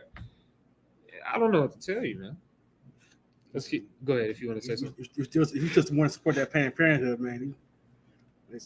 Just like what's sad is that even when you can show people that's what it's for. It's exterminators. And you're killing our babies at hundreds of thousands. You've been doing it for killed the millions of them in the last 40, 50 years, or however it's been around. And they still say, well, it's about women's rights. Yeah. This is not a Planned Parenthood is not about your right. It is about killing Black and Hispanic people. Right. So that way you'll always be lower than them. In the hopes that you would just wipe yourselves out. Right. But most like I got nothing coming because they're gonna wipe themselves out instead. Damn right. That's heavy. We're gonna get that in just a minute too. Let's keep reading, good. Come on. Middle of verse 4. Suddenly do they shoot at him and fear not. Yeah, they don't care. They don't think anything is going to happen to them for what they're doing to Black people. But white people, the first ones to push karma on you. They say, "Oh, you get what you get what you put out." That's white people and Buddhists and things like that. They love talking about that type of thing, but they don't live by that at all. Because if white people truly believed that what they're doing is going to come back to them, they wouldn't do none of the things that they've done. They wouldn't have fed our babies to alligators. You understand? They wouldn't have broken our men. They wouldn't have raped our men, raped our women, raped our children. It's disgusting. They wouldn't have done that if they'd have known that it would have happened to them too. They don't believe in that. Yeah. But that's what the Bible says. Karma is not a Buddhist ideology. The name, or what is it? That's Hindu, right? Karma, I think is Hindu, right? That's not a Hindu ideology. Karma is very real in the Bible. It's just not called karma. You understand? Go ahead. You just said. It's I lost train of thought. Salakia. I'll just say that Sister Sonny Ross is right. Like Black genocide is the agenda of the wicked. Yeah, that's what they want. To kill us all off. And man, they do shoot us in they don't fear like the thing is Obadiah, not Obadiah, but no, saying I think it is Obadiah. Like it is Obadiah. They in that time they didn't fear blood, so blood would chase them. Oh, that's Ezekiel 35. Ezekiel 35. Like they didn't fear blood, so no blood would chase them. So this just going to show that they don't fear in taking your life. That's their main mission, is to make sure that they keep you low, and hopefully they hope to exterminate you one day, so they ain't gotta worry about you. Because right now they don't only deal with us because they brought us over here. Right. If they would never brought us over here, they wouldn't have to deal with this. Yeah. Then they start to deal with our Mexican and Gada brothers and sisters. Yeah. They want them going too, because they want to be able to say that that they found this land. Right. And this has always been their homeland, you know, for their founding fathers. Right. Yeah. So that's, you just got to look at things like that, and really, it's just practical. It's something that you could just look at and you could say, yeah, it makes perfect sense. But when you are being taught by them, it's tough. You know what I'm saying? Because now at that point, your ideology changes from your natural ideology of righteousness. It changes to the wicked, terrible way that they think. You know what I'm saying? Let's keep reading. Suddenly do they shoot at him and fear not. Verse 5. Okay, verse 5. They encourage themselves. They do what? They encourage themselves. This is what they do. If y'all watching online, the thumbnail for this video is a round table and all types of white people sitting around that round table devising some sort of wicked plan. I don't know what. One of these things. They encourage themselves. They come among each other and they are coming up with these ideas to, just like in Psalms 83, to put us to death, to cut us off from existence. They want us gone. We just read Margaret Sanger said that that's the same thing. And she said, we. Who is she talking about? Her and all of the rest of her people.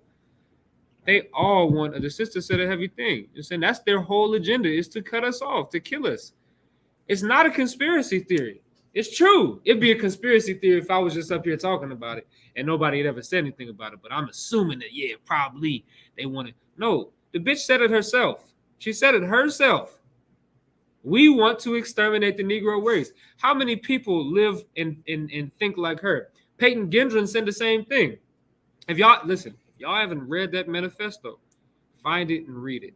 Read some of it. You ain't got to read all of it. It's a bunch of garbage for the most part. But what he did say is that he called us the replacers. He said black people and Hispanic people, which is just only more. He didn't talk about Chinese people.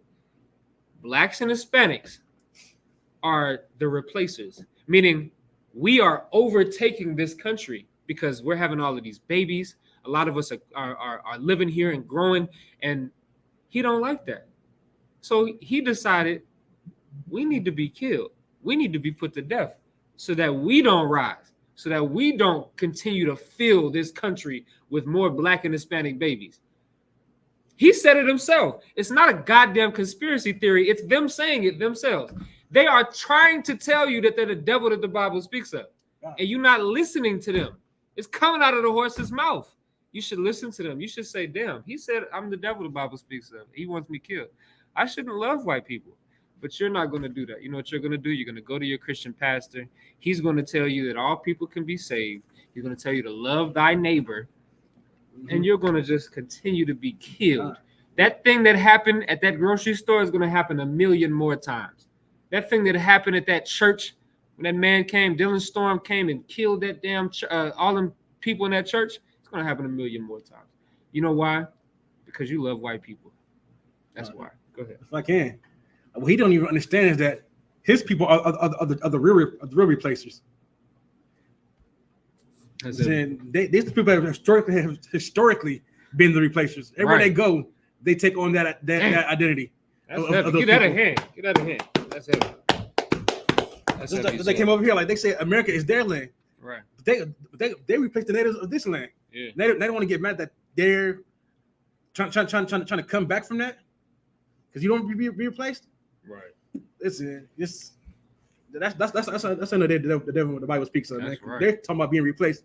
You replaced the natives of this land. You genocided 77 million Gadites, right. Native Americans, 60-something million Mexicans. Like you were the one who was hanging Mexicans over here over here to get this land. You want to that made treaties, 500 treaties, and broke them so you can steal the land and put yourself in power. You are the replacers, not us. If anything, we're taking back what was already rightfully ours in the first place. Right. And if you can't handle it, you should do what you all tell us to do, right? You all tell us, oh, we don't like it, we should go back to Africa. If you don't like it, you should go back to Europe. Damn right. You go back to the Caucasus Mountains. And I was gonna say, if they go back to Europe, that's not where they from either. They don't even belong there. They got to go to Georgia, Russia, go to them Caucasus Mountains, and even then, before that, they had to go to Mount Seir because they kicked the Japhites out of Europe. Europe belonged to the Japhites, the people that you call like your indigenous people of Australia, your Polynesians, your Hawaiians, things like all of those people got kicked out of Europe by white people. They replaced them. You know where their home is? Their home is in the clefts of the rock. That's where their home is. Cave dwellers. Goddamn cave dwellers. That's where their home is. You should go back there. Yeah, you should go back. Yeah. You should go back to Mount Seir, go back to Caucasus Mountains and stay there. Yep, that's heavy, y'all. Give me Obadiah, the third verse. You understand? That's heavy that you said that. I'm extremely glad that you brought that up because I hope some white person hears that. Some white person should tune into this class and hear that. And he should go back and he should tell his fellow white people. He should say, hey, these guys, they know a little bit about history. You know, I don't know. But it still won't stop our oppressor from being the devil. They'll hear what we got to say. They hear it all the time. You understand? They're not going to stop killing people. That's what they do. It's in their nature. It's normal for them. Read Obadiah 1 and 3. The book of Obadiah, chapter 1, verse 3. The pride of thine heart hath deceived thee. And that's what David is talking about, right? We didn't read the last part of Psalm 64 and 5, right? It said, or in 4. Let me see. 64 and 5, right? They encourage themselves in the evil matter. They commune of laying snares privily, meaning in private. They're laying these traps for you, thinking that you're not going to see these traps. And they say, who shall see them? See, they don't ever think that they're ever going to be caught up for the things that they've done. They think that they're going to get away with every evil thing that they've been doing. They think they're going to get away with it forever. Yeah. And that's why Obadiah 1 and 3 says, the pride of thy heart has deceived thee. Because you're lying to yourself. If you are a white man that thinks that you're going to get away with all of the evil that you've done to black people, you're lying to yourself. Why? Keep going. Thou that dwellest in the cleft of the rock. We just talked about that. That's where they come from. They dwell at this time. It's talking about Mount Seir. That's that's where they from. They're naturally cave dwellers. We're talking about the nature of people. That's what their nature is. Cave dwellers. I mean, it's why I have a space in their room for the men. They call it their man cave.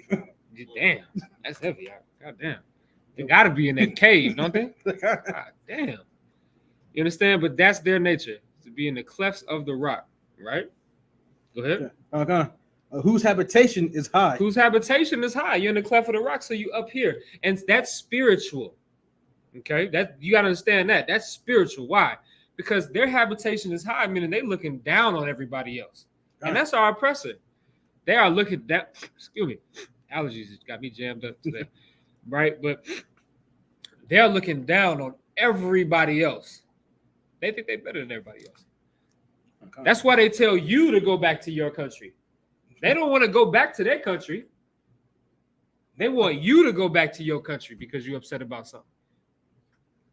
You know, the British should have told them that. You know what I'm saying? The British should have told them, oh, you don't like the taxes on the tea?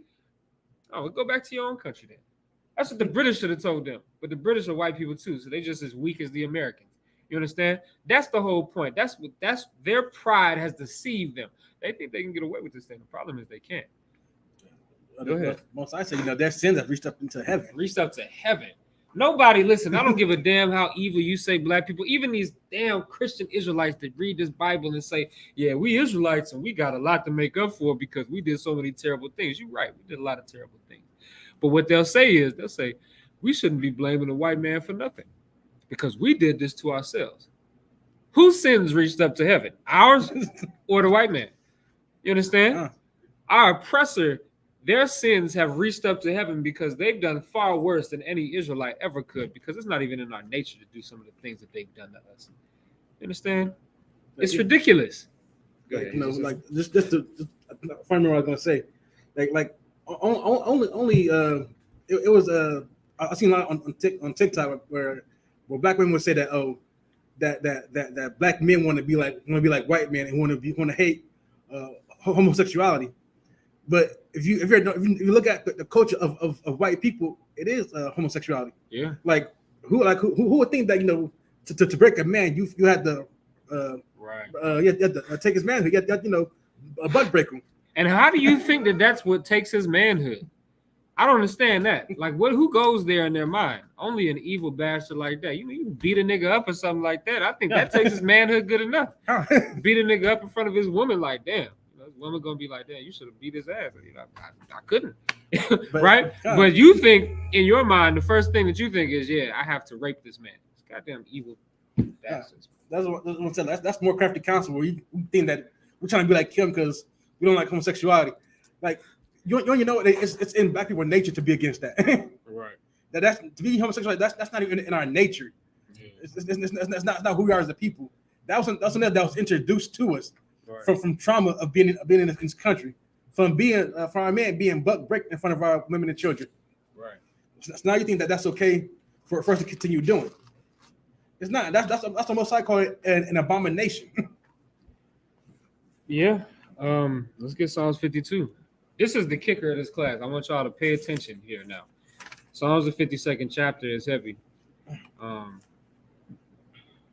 It's going to go into something that I mentioned in the beginning of this class, right? What I want you to do, is when you read that, let me see what your 52 is like. Yeah, when you read that, read the preface to that. Come on. Book of Psalms, chapter 52, preface. To the chief musician, Michelle, a psalm of David. So now what we're about to read is a psalm of David. This is something that David wrote himself. Go ahead. When Doeg, the Edomite. So this is talking about Doeg. Go ahead. Came and told Saul, and said unto him, David is come out of the house of Ahimelech. So now, when you go into the book of, I think it's 2 Samuel where you get this account. We ain't got enough time to get into 1 Samuel. Yeah, last week. Oh yeah, you're right. Yeah. When you go into the book of 1 Samuel, you can get this account, right? Doeg, for one, David was on the run from Saul because Saul wanted to kill him because he was jealous. Because David killed his 10,000s and Saul killed his thousands. And then Saul was trying to kill this man David. You understand? Now, Doeg was like a shepherd or like a herder, right? Under Saul, but he was an Edomite. Of course, we all know in the UPK, we know and teach that the Edomites are so-called white people today. Doeg is a man that murdered many priests. He murdered a whole lot of priests under the authority of Saul. Saul told him to do it, which is, once again, you can see how these other nations have this influence on Saul, which is why we can't be like Saul, which is why we use to say something. I was gonna say, just like only order Doeg to do it because his men, Israelite men, would not murder the priest. Yeah, but Doeg being an Edomite, he don't care. Right, he don't. That's heavy. Like he wants blood. Like I said, like I said earlier, he don't fear blood. He don't fear to kill you. Right. So that man Doeg was the only one, because he was an Edomite, because he's the devil that the Bible speaks of. He was the only one that was willing to do it. So he went and fell on all of them priests that Saul told him to fall on. Well, that's the same man that saw David, right? Saw David coming out of this house, right? And he goes back and he tells Saul, because he knows Saul is trying to kill him. So this man, Doeg, is trying to get David killed. All right. Let's read it now. Just so that's the only reason I brought that up or explain that was so you can have a little bit of context to what we're about to read. Remember, when David says these things, you have to understand the context and why he's writing these things. Well, that's the context. He's writing what we're about to read to this Edomite, this devil. Right? Go ahead. Psalms 52, verse 1. Why boastest thou? Why boastest thou thyself in mischief, O mighty man? Right. He said, why boastest thou thyself in mischief, O mighty man? He boasts himself in mischief. This man that he's talking about, what does it mean to boast, to brag? These people are proud of being evil. You got to understand that. These people are excited to tell you and to show you that they're evil. They love it. That's in their nature. Keep going. Okay. Verse 2. Thy tongue divides its mischiefs like a sharp razor. And remember, go ahead. Working deceitfully. We just talked about the fact that what they say and the plans that they come up with their mouth is much worse than anything that they could ever do to us physically. Doeg could have just killed David. That's what he could have done. He could have just walked up to kill David. He went over and he told Saul so they could devise a plan against this man. Do you understand? And that's exactly the spirit of our oppressor. They could go out throughout this entire earth, specifically America. They could go through all of America with tanks and armored trucks, and they could go into every black man's house and kill all of us. He could do that. But instead, he decides to tell your woman, you should abort your babies. Instead, he tries to tell your woman, yeah, I'll give you welfare. You just got to get rid of that man that you got in that house. That's how they do it. That's what they mouth is the worst. The worst thing that could have ever happened is for Edomites to have a mouth to talk with, because that's what is killing us. Their plans, right? Yes. Go ahead. Gary? If you have something to say, you go ahead. I was going to say, once again, the most subtle beast of the field. Right. Let's say the cunning hunter. Mm-hmm. You know what I'm saying? It's cunning and it's cunning for him to devise these plans to make you just kill yourself off. Right. You know what I'm saying? That's what he wants at the end of the day. It shows you more and more how the Bible is true, why it's true. Right. Because nobody else is more cunning than he is. Nobody else devises these plans against us more than he does. Right. Like the Bible says, saying because of him, we became prey for everybody else. Yeah, right. So because we fall under his crafty counsels, various other nations can come join that council too, and then take over our neighborhoods and put businesses and everything else in our neighborhoods, and then not give back to the neighborhood. Right. Because they still see us as evil, but they still want your money though. Right. Yeah, man. Listen, you should just look at that. You should just take a look at that, and you should see that our oppressor is the devil that the Bible speaks of. It's so easy to see when you get brainwashed. When you get your brain cleaned of all of that filth, you can now see clearly, and you can see, and it's crazy that it takes that. It's crazy that you have to be taught these things, but you see everything that we're talking about. You think that black people don't know about redlining? Now, when I say that, I mean this. They might not know about the term redlining or what happened in the 50s, but they can see that black people live in the projects. Why? Nobody's questioning these things. I say that when I talk about the holidays that they celebrate. Why is nobody questioning why you put gifts under a tree? Nobody questions these things, and that's, you know what that is? It's just a good slave. It's a shame that it takes brothers like us to wake our people up, but that's just how it's designed. You understand? Keep going. Verse 3. Thou lovest evil more than good. And we know that about them. We know that. And once again, this is a psalm about an Edomite, because that's the nature of them. You understand? They love evil more than good. They don't care. All these charities. Oh my God! If you knew about some of these charities, these charities that they have set up that are supposed to be so good for homeless people, so good for for widows. They got a lot of these charities set up, right? Do you know that more than half of that money does not go to those women and children, but it actually goes into the pockets of the organizers? That's a fact. Look it up. That's a fact. You understand? They are pretending to be good people. Ain't that a shame when you have to pretend to be a good person? Why can't you just be one? These people are, and the thing about the charities, the people are willingly giving the money so they can help these people. So it's not like it'd be any sweat off of your back to just relay that money over to the people that need help. But no, you have to take your 80% cut from it. You understand? That's so evil. That's evil as hell. Salaki. All right, let's keep going. I can. Go ahead. I agree with the sister. In the day, segregation is beautiful. Yeah, damn right. Damn right. And if we had continued to be, listen, when we were segregated, we was at our best.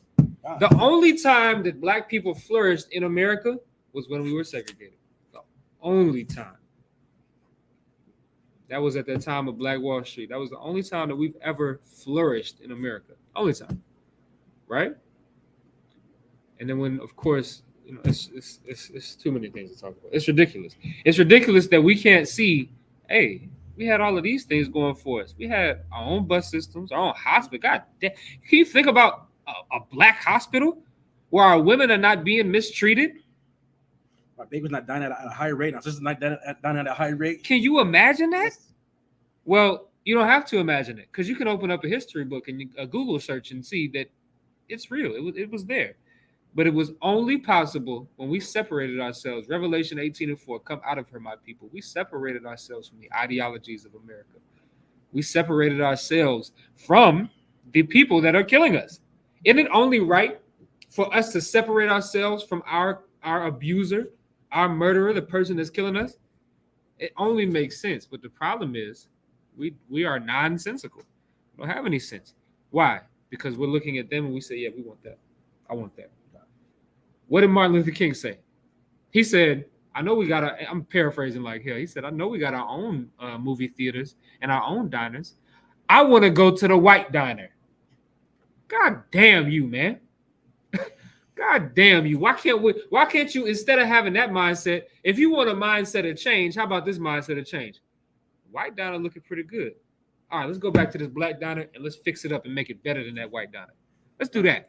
Let's go to this movie theater that we have in our neighborhood. We should make this movie theater better than AMC, better than Harkins Theaters.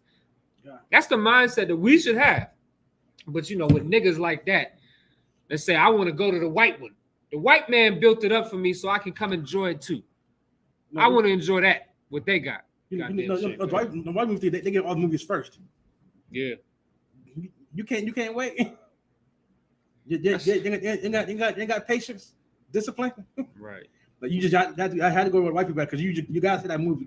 You just have to. You're dying without it. Yeah. Well, you know, and that's the thing with our people, man. The thing with our people is just the fact that we have to have what they have. That's, if you think about it, that's been Israel's problem since forever. Huh. The reason why all of these things have happened, the reason why we left our God, is because we wanted what the Egyptians had. Because we wanted what the Moabites had. We was going to serve Dagon. We wanted what the Babylonians had. We wanted to go serve what's the god? Baal. We wanted to go serve. It was what they had that we wanted. We ain't never happy with what we got. Why can't we be happy with the goddamn? Listen, man, why can't you be happy with the rundown movie theater that you got? Just go sit in that movie theater and watch the goddamn movie. Or stay home, whatever. But don't go to the white movie theater. You understand? Why can't we be just happy with what we have? Everything. Listen, man, I'll put it to you like this. The worst of what we have is better than the best of anything that they have. You understand? Their billion-dollar industry, Walmarts and things like that. Our neighborhood markets are better than all of those things. Even if you go to some of these Jamaican restaurants, like it, you talk about $30 for an oxtail plate. You know, it's crazy. Pay the goddamn $30 for the oxtail plate. You understand? Or don't eat the oxtails, whatever. But don't say to yourself what so many black people do. Don't say to yourself, "Oh man, I can't buy black because black people are they charge too much, too expensive." Listen, man, Apple just came out with a stand for your iPad. It's a stand. It's thing. Something put it so where you can put your iPad up. $900. They're buying that. Louis Vuitton, which is a French white man, he's charging you $800 for a belt. These niggas is a regular ass. Excuse me for my language. These niggas is going to the stores and going to the Louis Vuitton store and paying $800 for that belt, but they're gonna complain about a $30 oxtail plate. I just don't understand it. I'll give you some more. This belt, if I could, this belt I got on about $15. It does me fine. Salakia. Go ahead. I can give you some more ridiculous that niggas spending money on with Apple. Apple came out. They had those towers for the computer. Mm. They came out with came out with $500 wheels for those towers. The wheels is $500. I said, goddamn. Yeah. And like $500 for some wheels for them. The tire was sitting on the floor. It don't need no wheels. It ain't gotta go nowhere. And you can't pay $30 for some oxtail. All right. Oxtail, that is crazy. I'm not. Listen, you Benjamites ain't getting off with me too easily. You understand? It is crazy, but I would still rather pay $30 for the oxtails than pay $500 for the wheels that some white man made and said this is what it costs. Then don't even lock. Yeah, the wheels don't lock. Like what use is that anyway? It's ridiculous. Let's keep going. But that just to bring it home, that's part of the crafty counsel. You are willing. You're so destroyed in your mind. You are willing to see and pay for the value in what your oppressor has made, but you're not willing to see the value and pay for what your brother has made. You know what I'm saying? And it's just what they've put in your brain. You go through your entire school experience. Anybody in the room, just tell me the black men that you see in school that have done something notable. I know a couple. Tell me what they've taught y'all. Tell me. Anybody. I can't even tell you. You don't know? If they ain't teach you, listen, that's fine. You know what they taught me? George Washington Carver. Peanut butter. Yeah. The one person that I can always remember it's really because that was the one black person that they ever talked about did anything good ever in any history class. George Washington Carver. Peanut butter.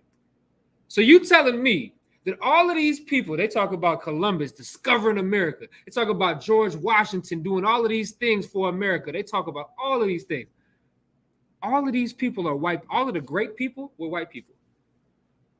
But hey, let me throw a bone to you black people. Yeah, you got George Washington Carver. Or Harriet Tubman.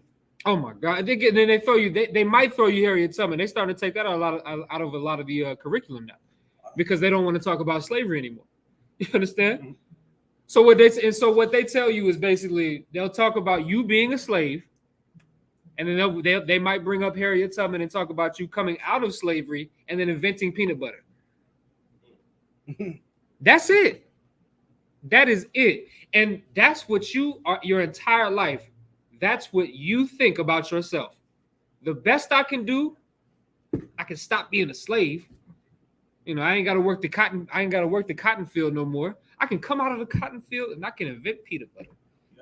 Damn. That's what you can do. While you see these people in these history books creating everything that you find in America, which none of them created any of it. The electricity was they try to give you that for Ben Franklin, and what's the other cat? Thomas Edison.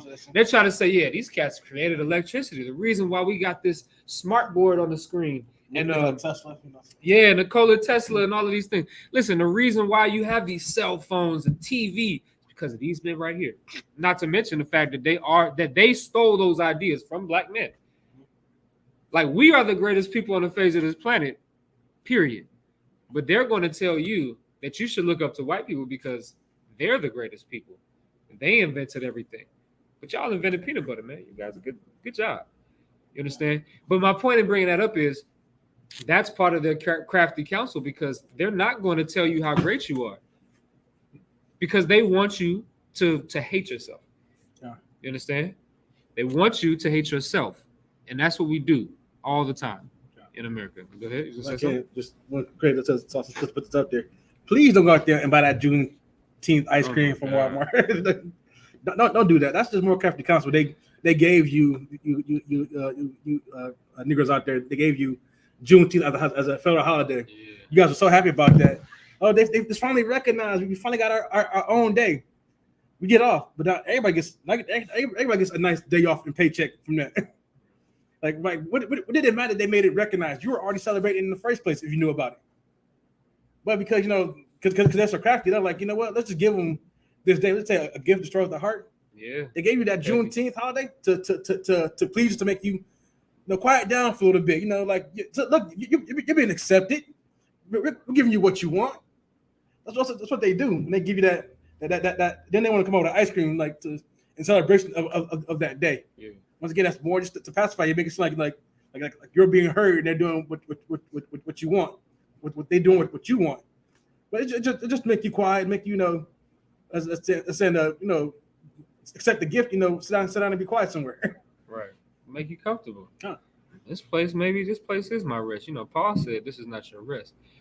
But you live in America. This thing is moving. You live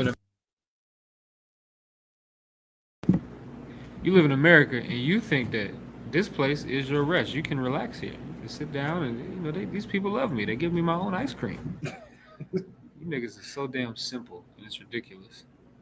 But once again, we learned that from somewhere. You know what I'm saying? So let's keep reading on Psalms 52. Psalms 52, verse 3. Thou lovest evil more than good, and lying rather than to speak righteousness. They love to lie rather than to speak righteousness. That's why we call them the devil that the Bible speaks of, because that term devil just means deceiver. You understand? And that's what they are. They love to lie. I don't know what to tell you. Keep going. It's a lie. Verse 4. Thou lovest all devouring words, O thou deceitful tongue. Thou lovest all devouring words. They love to speak things. They say that term, speak things into existence. Yeah, well, them speaking things into existence is legislation. You understand? That's what it is. Them going in them damn board meetings and whatever the hell, with the Senate and the House and all of those things. They're devising those crafty plans against us so that way we can fall. And they love it. And it's their job. I understand it. That's a vessel. Those are vessels created for destruction. Right? Keep going. Verse 5. God shall likewise destroy thee forever. He shall do what? Destroy thee forever. Yeah, because of what they've done. And this is all throughout the Bible. And once again, if you want to check it yourself, Psalm 52 is talking about Edomites, which are the white men today. And David is telling you, the Most High is going to kill you and destroy you forever. Meaning, once again, they will go distinct. Now, David knew about this. We normally pull Obadiah. Obadiah 1 and 10 tells you that they'll be cut off forever. But David even knew that the prophecy was that these people, these Edomites, are going to be cut off forever. They're going to die forever. They will go extinct. You know why? Because of what we just read. We just read that they love evil more than good. They love to lie more than speaking righteousness. And because of those things, and because they love devouring words and putting these plans together to destroy us, they're going to be cut off forever. God shall likewise destroy thee forever. Go ahead. Verse 5, middle of verse 5. And pluck thee out of thy dwelling place. You got to read that second half after destroy thee forever. Destroy thee forever. He shall take thee away. That's what he's going to do. That's what the Most High is going to do to these people. Now, listen, I know there's so many people that don't believe in this Bible. Even though they say they do, they'll quote it, they'll read it and all of these things, but they don't actually believe in the Bible. Because you look at this, and it's clear as day. It's clear as day that this is talking about the fact that this nation of people, whoever it is, you tell me who deserves to be destroyed forever, who deserves no mercy from the Most High. If you think it's the Arabs, whatever, Lord be with you. I know it's talking about white people. All right.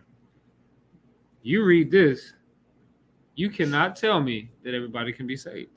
You can't. It's just not logical. You read it right here. It says that they're going to be taken away. They're going to be destroyed forever, not for a little bit. They're not just going to get their ass kicked like us. We as Israel, we've been getting that whooping from our father. That's what America is. A terrible beating. But we're not going to be taken forever. The scriptures say, has God cast away his people? God forbid. That's Romans 11. Excuse me. Right? Romans 11 said God has not cast away his people. But there is one people that is not his people that he is going to cast away forever. You can't read this Bible and tell me that everybody can be saved. Keep going. Come. And pluck thee out of thy dwelling place, and root thee out of the land of the living. Salah. Yeah, man. That's it. All right, we're gonna close out. Let's just finish off. Let's go back to Psalm 64. We're gonna finish off, all right? The water to y'all for tuning in, the water for y'all in the class. I know this one going just a little bit over. Y'all know me. All right, Psalm 64 and verse 6. Book of Psalms, chapter 64, verse 6. They search out iniquities They accomplish a diligent search. Both the inward thought of every one of them and the heart is deep. Verse 7. But God shall shoot at them with an arrow. Suddenly they shall be wounded. And just like how they was shooting at, render them double for what they've given us. Give me that. I think that's in Revelation, right? The same way that we just read up here earlier, right? Let me see. It said in verse 3, right? 64:3, it says, who whet their tongue like a sword and bend their bows to shoot their arrows, even bitter words. All right. They verse 4 says that they may shoot in secret at the perfect. Suddenly do they shoot at him and fear not. That's what they've done to us. Well, now what's going to happen is in verse 7, but God shall shoot at them with an arrow. Suddenly shall they be wounded. You understand? That's what's going to happen. And trust that's going to happen. When Christ returns, Christ is going to come as a thief in the night. All right. And nobody's going to know, not you or me either. We're never going to know when Christ is going to return.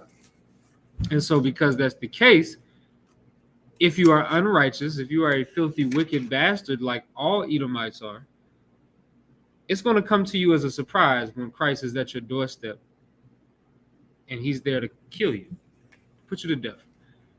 He's there to take your head. You understand? It's going to come suddenly, just the same way that you came to us and took us. We was on the West Coast, like, just to give you a little bit of history, we was on the West Coast of Africa when these devils came and took us, right? Now, of course, that wasn't our original dwelling place. We had fled in 70 AD. All right, we fled from Jerusalem in 70 AD, running from Titus.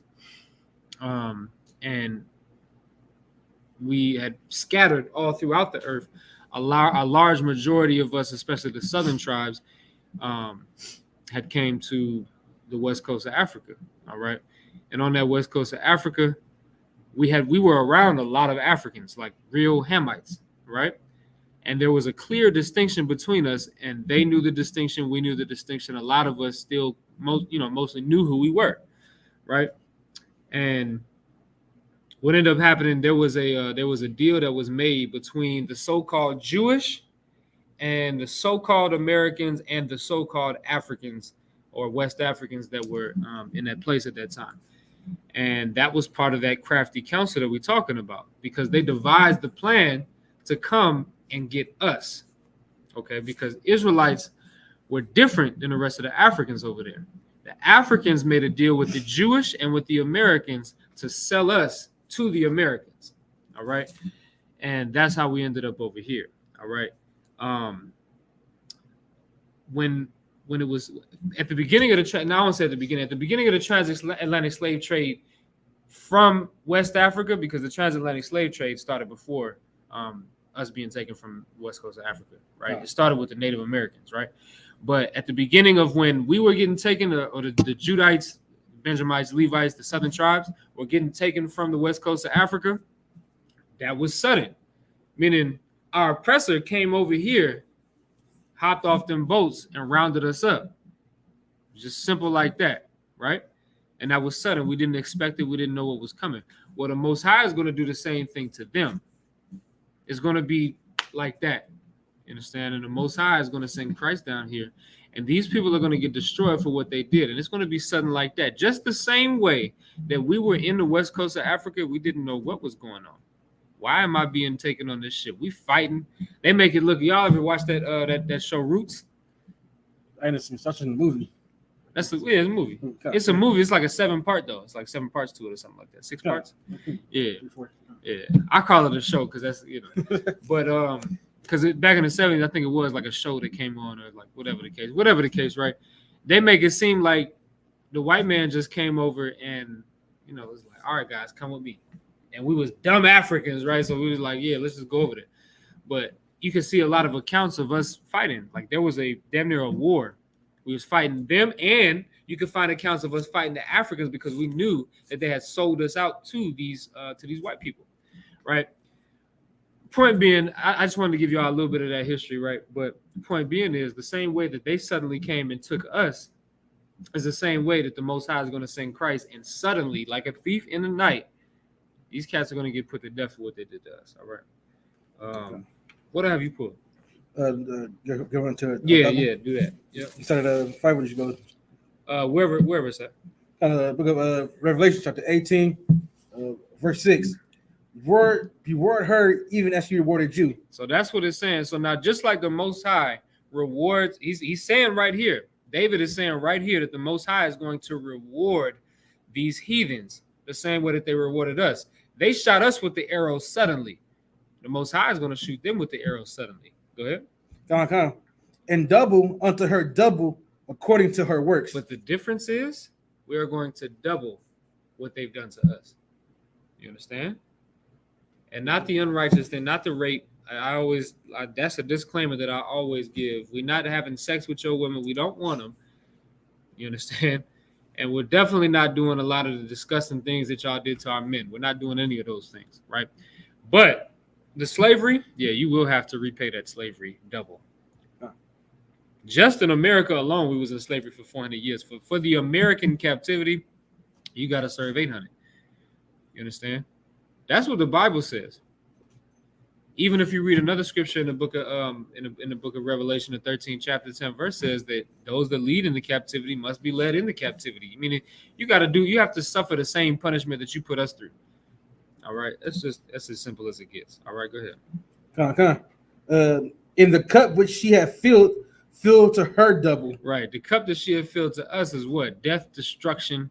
You understand? All of these things.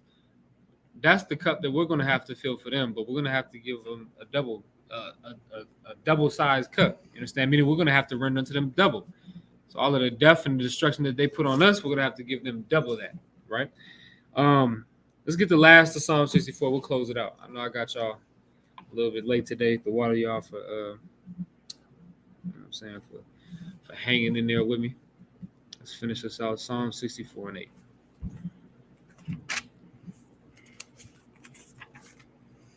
Book of Psalms, chapter 64, verse 8. So they shall make their own tongue to fall upon themselves. Remember, we just read in the book of Obadiah about 20 minutes ago that their pride has deceived them. Right? They're going to make their own tongue to fall upon themselves. They're going to fall into the same trap that they tried to put on us. They tried to get us killed, to get us put to death. They tried to get rid of us, to exterminate us. The Bible says that they're going to be exterminated because they tried to exterminate us. They're falling into their own trap. Go ahead. And all that see them shall flee away. And all the other nations, Revelation the 18th chapter is good at explaining this, right? All the other nations are going to see the judgment that comes on America. They're going to say, hell no, I don't want nothing to do with that. Damn, they used to be a great, mighty city, a great, mighty nation. But in a day, just like that, they get put to death because they touched the Israelites, because they touched the apple of the Most High's eye. Right? Go ahead. Verse 9. And all men shall fear and shall declare the work of God. This is talking about the kingdom to come, man. Everybody's going to see what happens to that white man, and they're going to say, listen, I never want that to happen to me ever. They're going to fear they're going to fear the Most High. They're going to fear the Most High, and they're never going to touch the Israelites like the Americans and our oppressor have done to us. They're going to say, I'm not going to make the same mistake that he did. That's what's going to happen. They're going to fear the Most High. Keep going. For they shall wisely consider of his doing. They're going to consider what the Most High has done. They're going to say, damn, if I do the same thing that the white man has done, I'm going to get put to death just like him. And when I tell you, we got classes on it. The destruction and death of our oppressor is something that is out of a horror movie. It's ridiculous. They're going to see that. And they're going to say, I'm not ever going to do what they did because I don't ever want to suffer that same punishment. Keep going. Verse 10. The righteous shall be glad in the Lord. But in that day, us, the ones that keep the law, statutes, and commandments, the ones that know the truth about this Bible, we're going to see everybody get put to death. But we're going to rejoice in the Most High. We're going to be glad in the Most High. Keep going. And shall trust in him. And shall trust in him. All of the things, this is what's going to happen. I did a class on faith about a few days ago, right? That faith that we had is then going to be justified because the faith of the things that we don't know is going to happen for sure. There's no physical evidence that for sure Christ is going to return and put all of our enemies to death and take us out of this captivity. There's no for sure evidence on that. But in this day, we're going to trust in the Lord because we're going to see that faith that we had, the things that those long nights that we stayed up, them camps where our feet was hurting. Understand? For you sisters, those days when you had to stay up all day making that unleavened bread or making the food for the feast days or taking care of the kids while your husband was gone or making sure your husband was straight. You brothers that had to deal with all of the garbage and your slaveries and then come to class, all of those things. We're going to one day, when Christ returns, we're going to see that and we're going to say, damn, everything that we had faith in, it came true. And we're going to trust in the Lord in that day. Keep going. Okay. And all the upright in heart shall glory. And everybody that's upright in heart, we're going to glory in that day. And that's the truth. That's the truth about this Bible. The truth about this Bible is we're going to suffer until Christ returns. And we're going to do it with joy. And when Christ returns and we see the fruits of our labor, we're going to glory. You understand? We're going to see that we've defeated these people. We're going to, just like David said, now we're going to go back to the beginning. I'll read it myself. We're going to go back to the beginning just to close out this class. Psalm 64:2 says, hide me from the secret counsel of the wicked, from the insurrection of the workers of iniquity. We're going to know at that day that the Lord has allowed us to be hidden from that.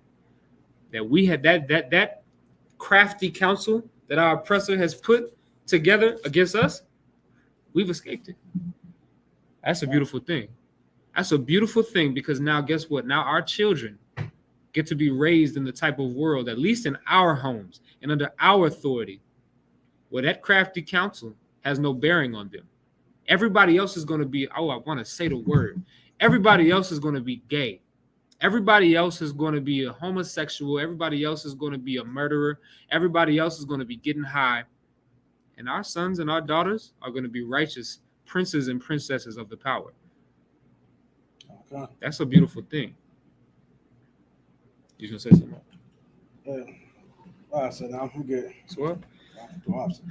All right. So with that, the water, once again, listen, the water to y'all, I know we're running over quite a bit, you understand? But the water to y'all for hanging in there with me. I wanted to make sure I got all this out because once again,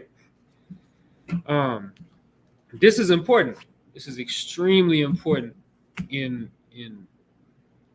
being in this truth. It's extremely important. Understanding all of the things that we went over today.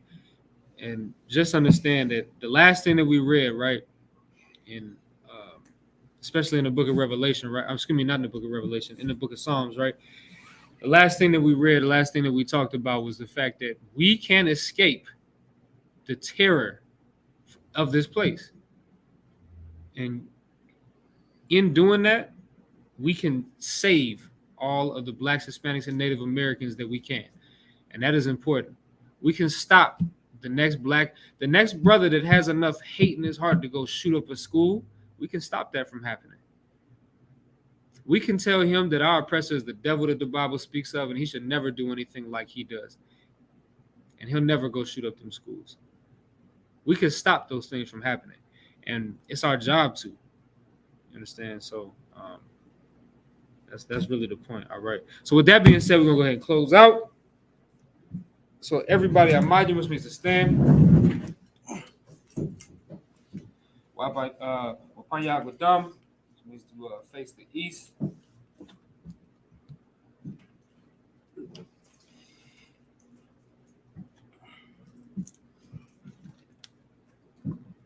right, so we're gonna read the Lord's Prayer.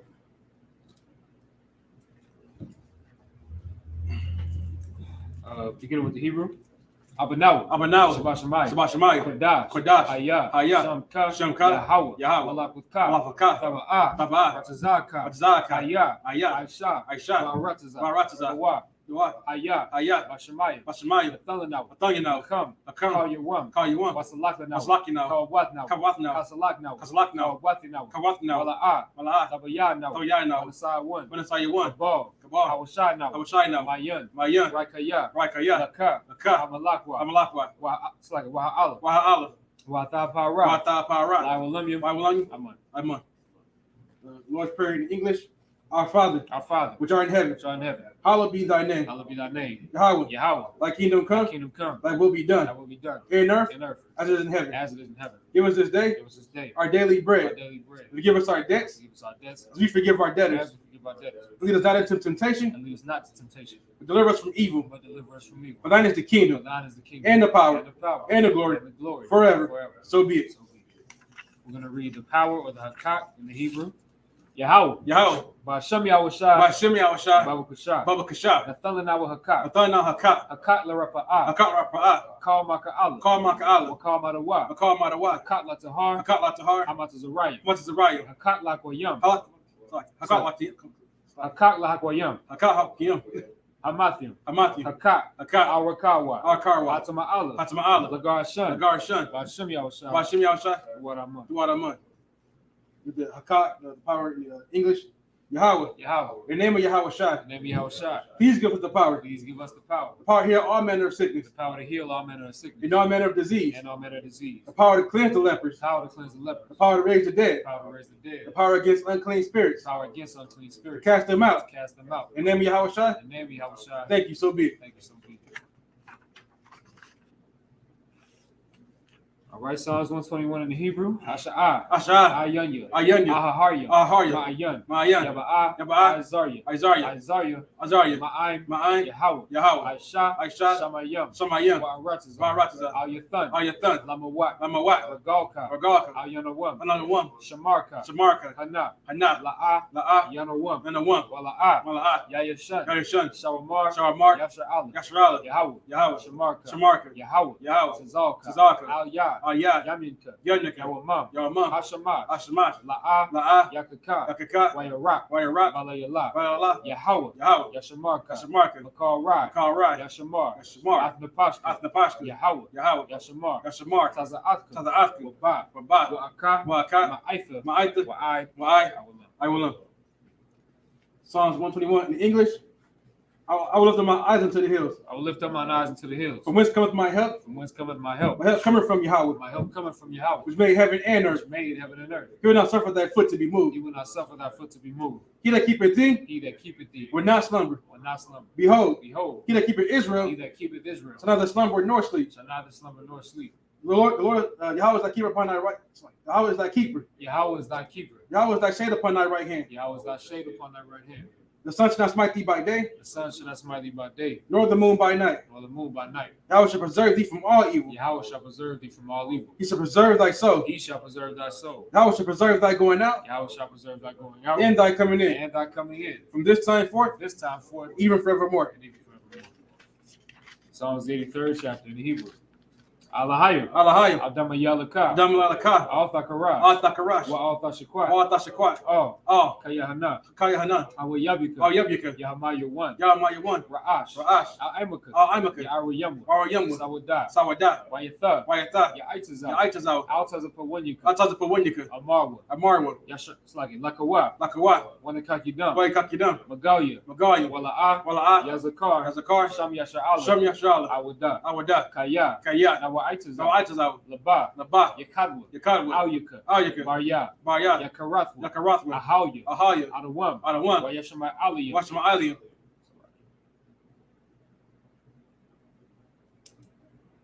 Mawa'aba. Mawa'aba. Wagarya. Wagaria. Gabal. Gabal. Waimawan. Waimawan. Waimalak. Waimalak. Palashad. Palashad. I'm Yeshabi. Ayashabi. Tazawar. Tazawar. Gamashawar. Gamashawar. Nalawat. Talawat. Imam. Imam. Hayawa. Hayawat. Zarwat. Zarwat. Labanya Lawat. Banawat. Salat. Salat. Ashalaham. Ashalaham. Kamadya. Kamadi. Kasaya. Kasaya.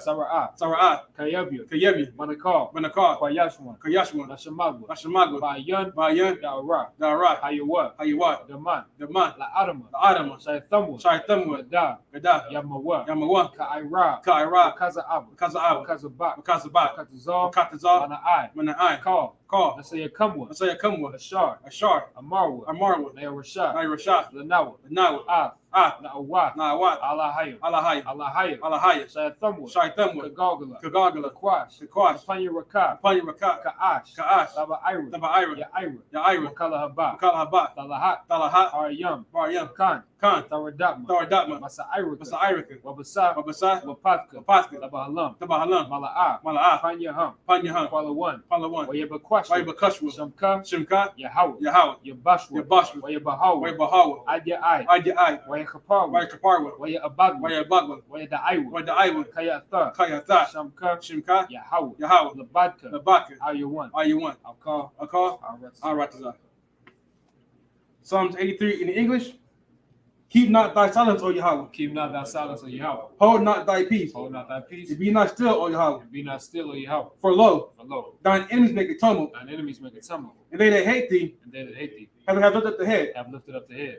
They have taken crafty counsel against thy people. They have taken crafty counsel against thy people, They consulted against thy hidden ones. and consulted against thy hidden ones. They have said, They have said, Come, Come, let us cut them off from being a nation. let us cut them off from being a nation, That the name of Israel that the name of Israel may be no more remembered. may be no more remembrance. For they have consulted together with one consent. They have consulted together with one consent. They are confederate against thee. They confederate against thee. The tabernacles of Edom The tabernacles of Edom, and the Ishmaelites, and the Ishmaelites, of Moab, Moab, and the Hagarenes, and the Hagarenes, Gabal, Gabal, and Ammon, and Ammon, and Amalek, and Amalek, the Philistines, the Philistines, with the inhabitants of Tyre. the inhabitants of Tyre.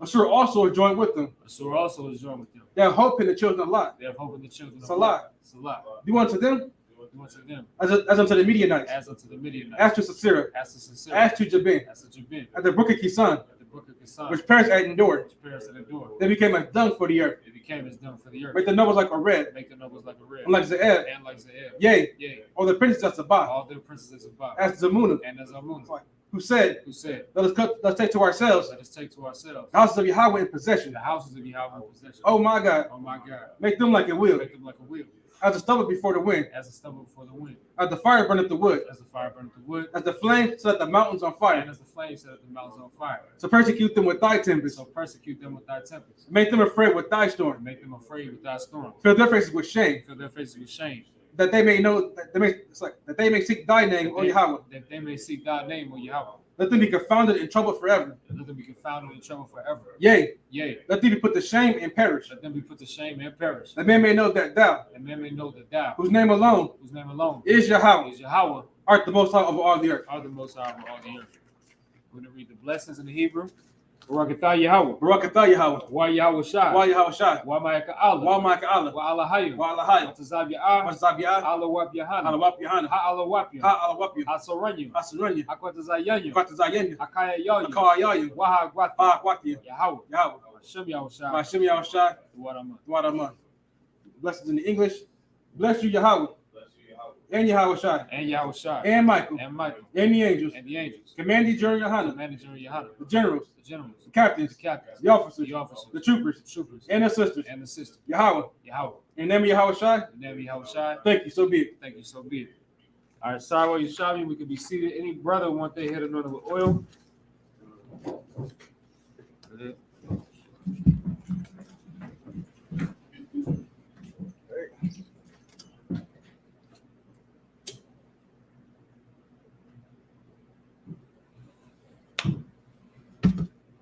All right, we're going to go ahead and say these prayers.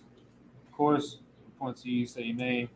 Do that 3 times, all right? Another one time. Yabaraka Yahweh. Baraka Yahweh. Wa Shamarka. Wa Shamarka. Ya'ar Yahweh. Yahweh Yahweh. Pan Yahweh. Pan Yahweh. Ayaka. Ayaka. Wa Yakanka. Ayakanka. Yasha'ar Yahweh. Yahweh. Yahweh. Pan Yahweh. Pan Yahweh. Ayaka. Ayaka. Wa Shamlaka. Shalom. Shalom. Shalom. Yahweh. Yahweh. Wa Sham. Masha. Yahweh Shai. Yahweh Shai. Barak. Barak. Rapa. Rapa. Magun. Magun. Hagun. Hagun. Kabadama. Kabadama. Kabadama. Kabadama. Kabadama. Kabadama. Ba Shem Yahweh Shai. Bashim Yahweh Shai. Wadama. Wadama. All right, what we just said in the English was, Yahweh bless thee and keep thee. Yahweh make his face shine upon thee and be gracious unto thee. Yahweh lift up his countenance upon thee and give thee peace. Yahweh, in the name of Yahweh Shai, bless, heal, shield, protect. Kabadama. All right, sisters, you want to get a night? All right. Okay, well,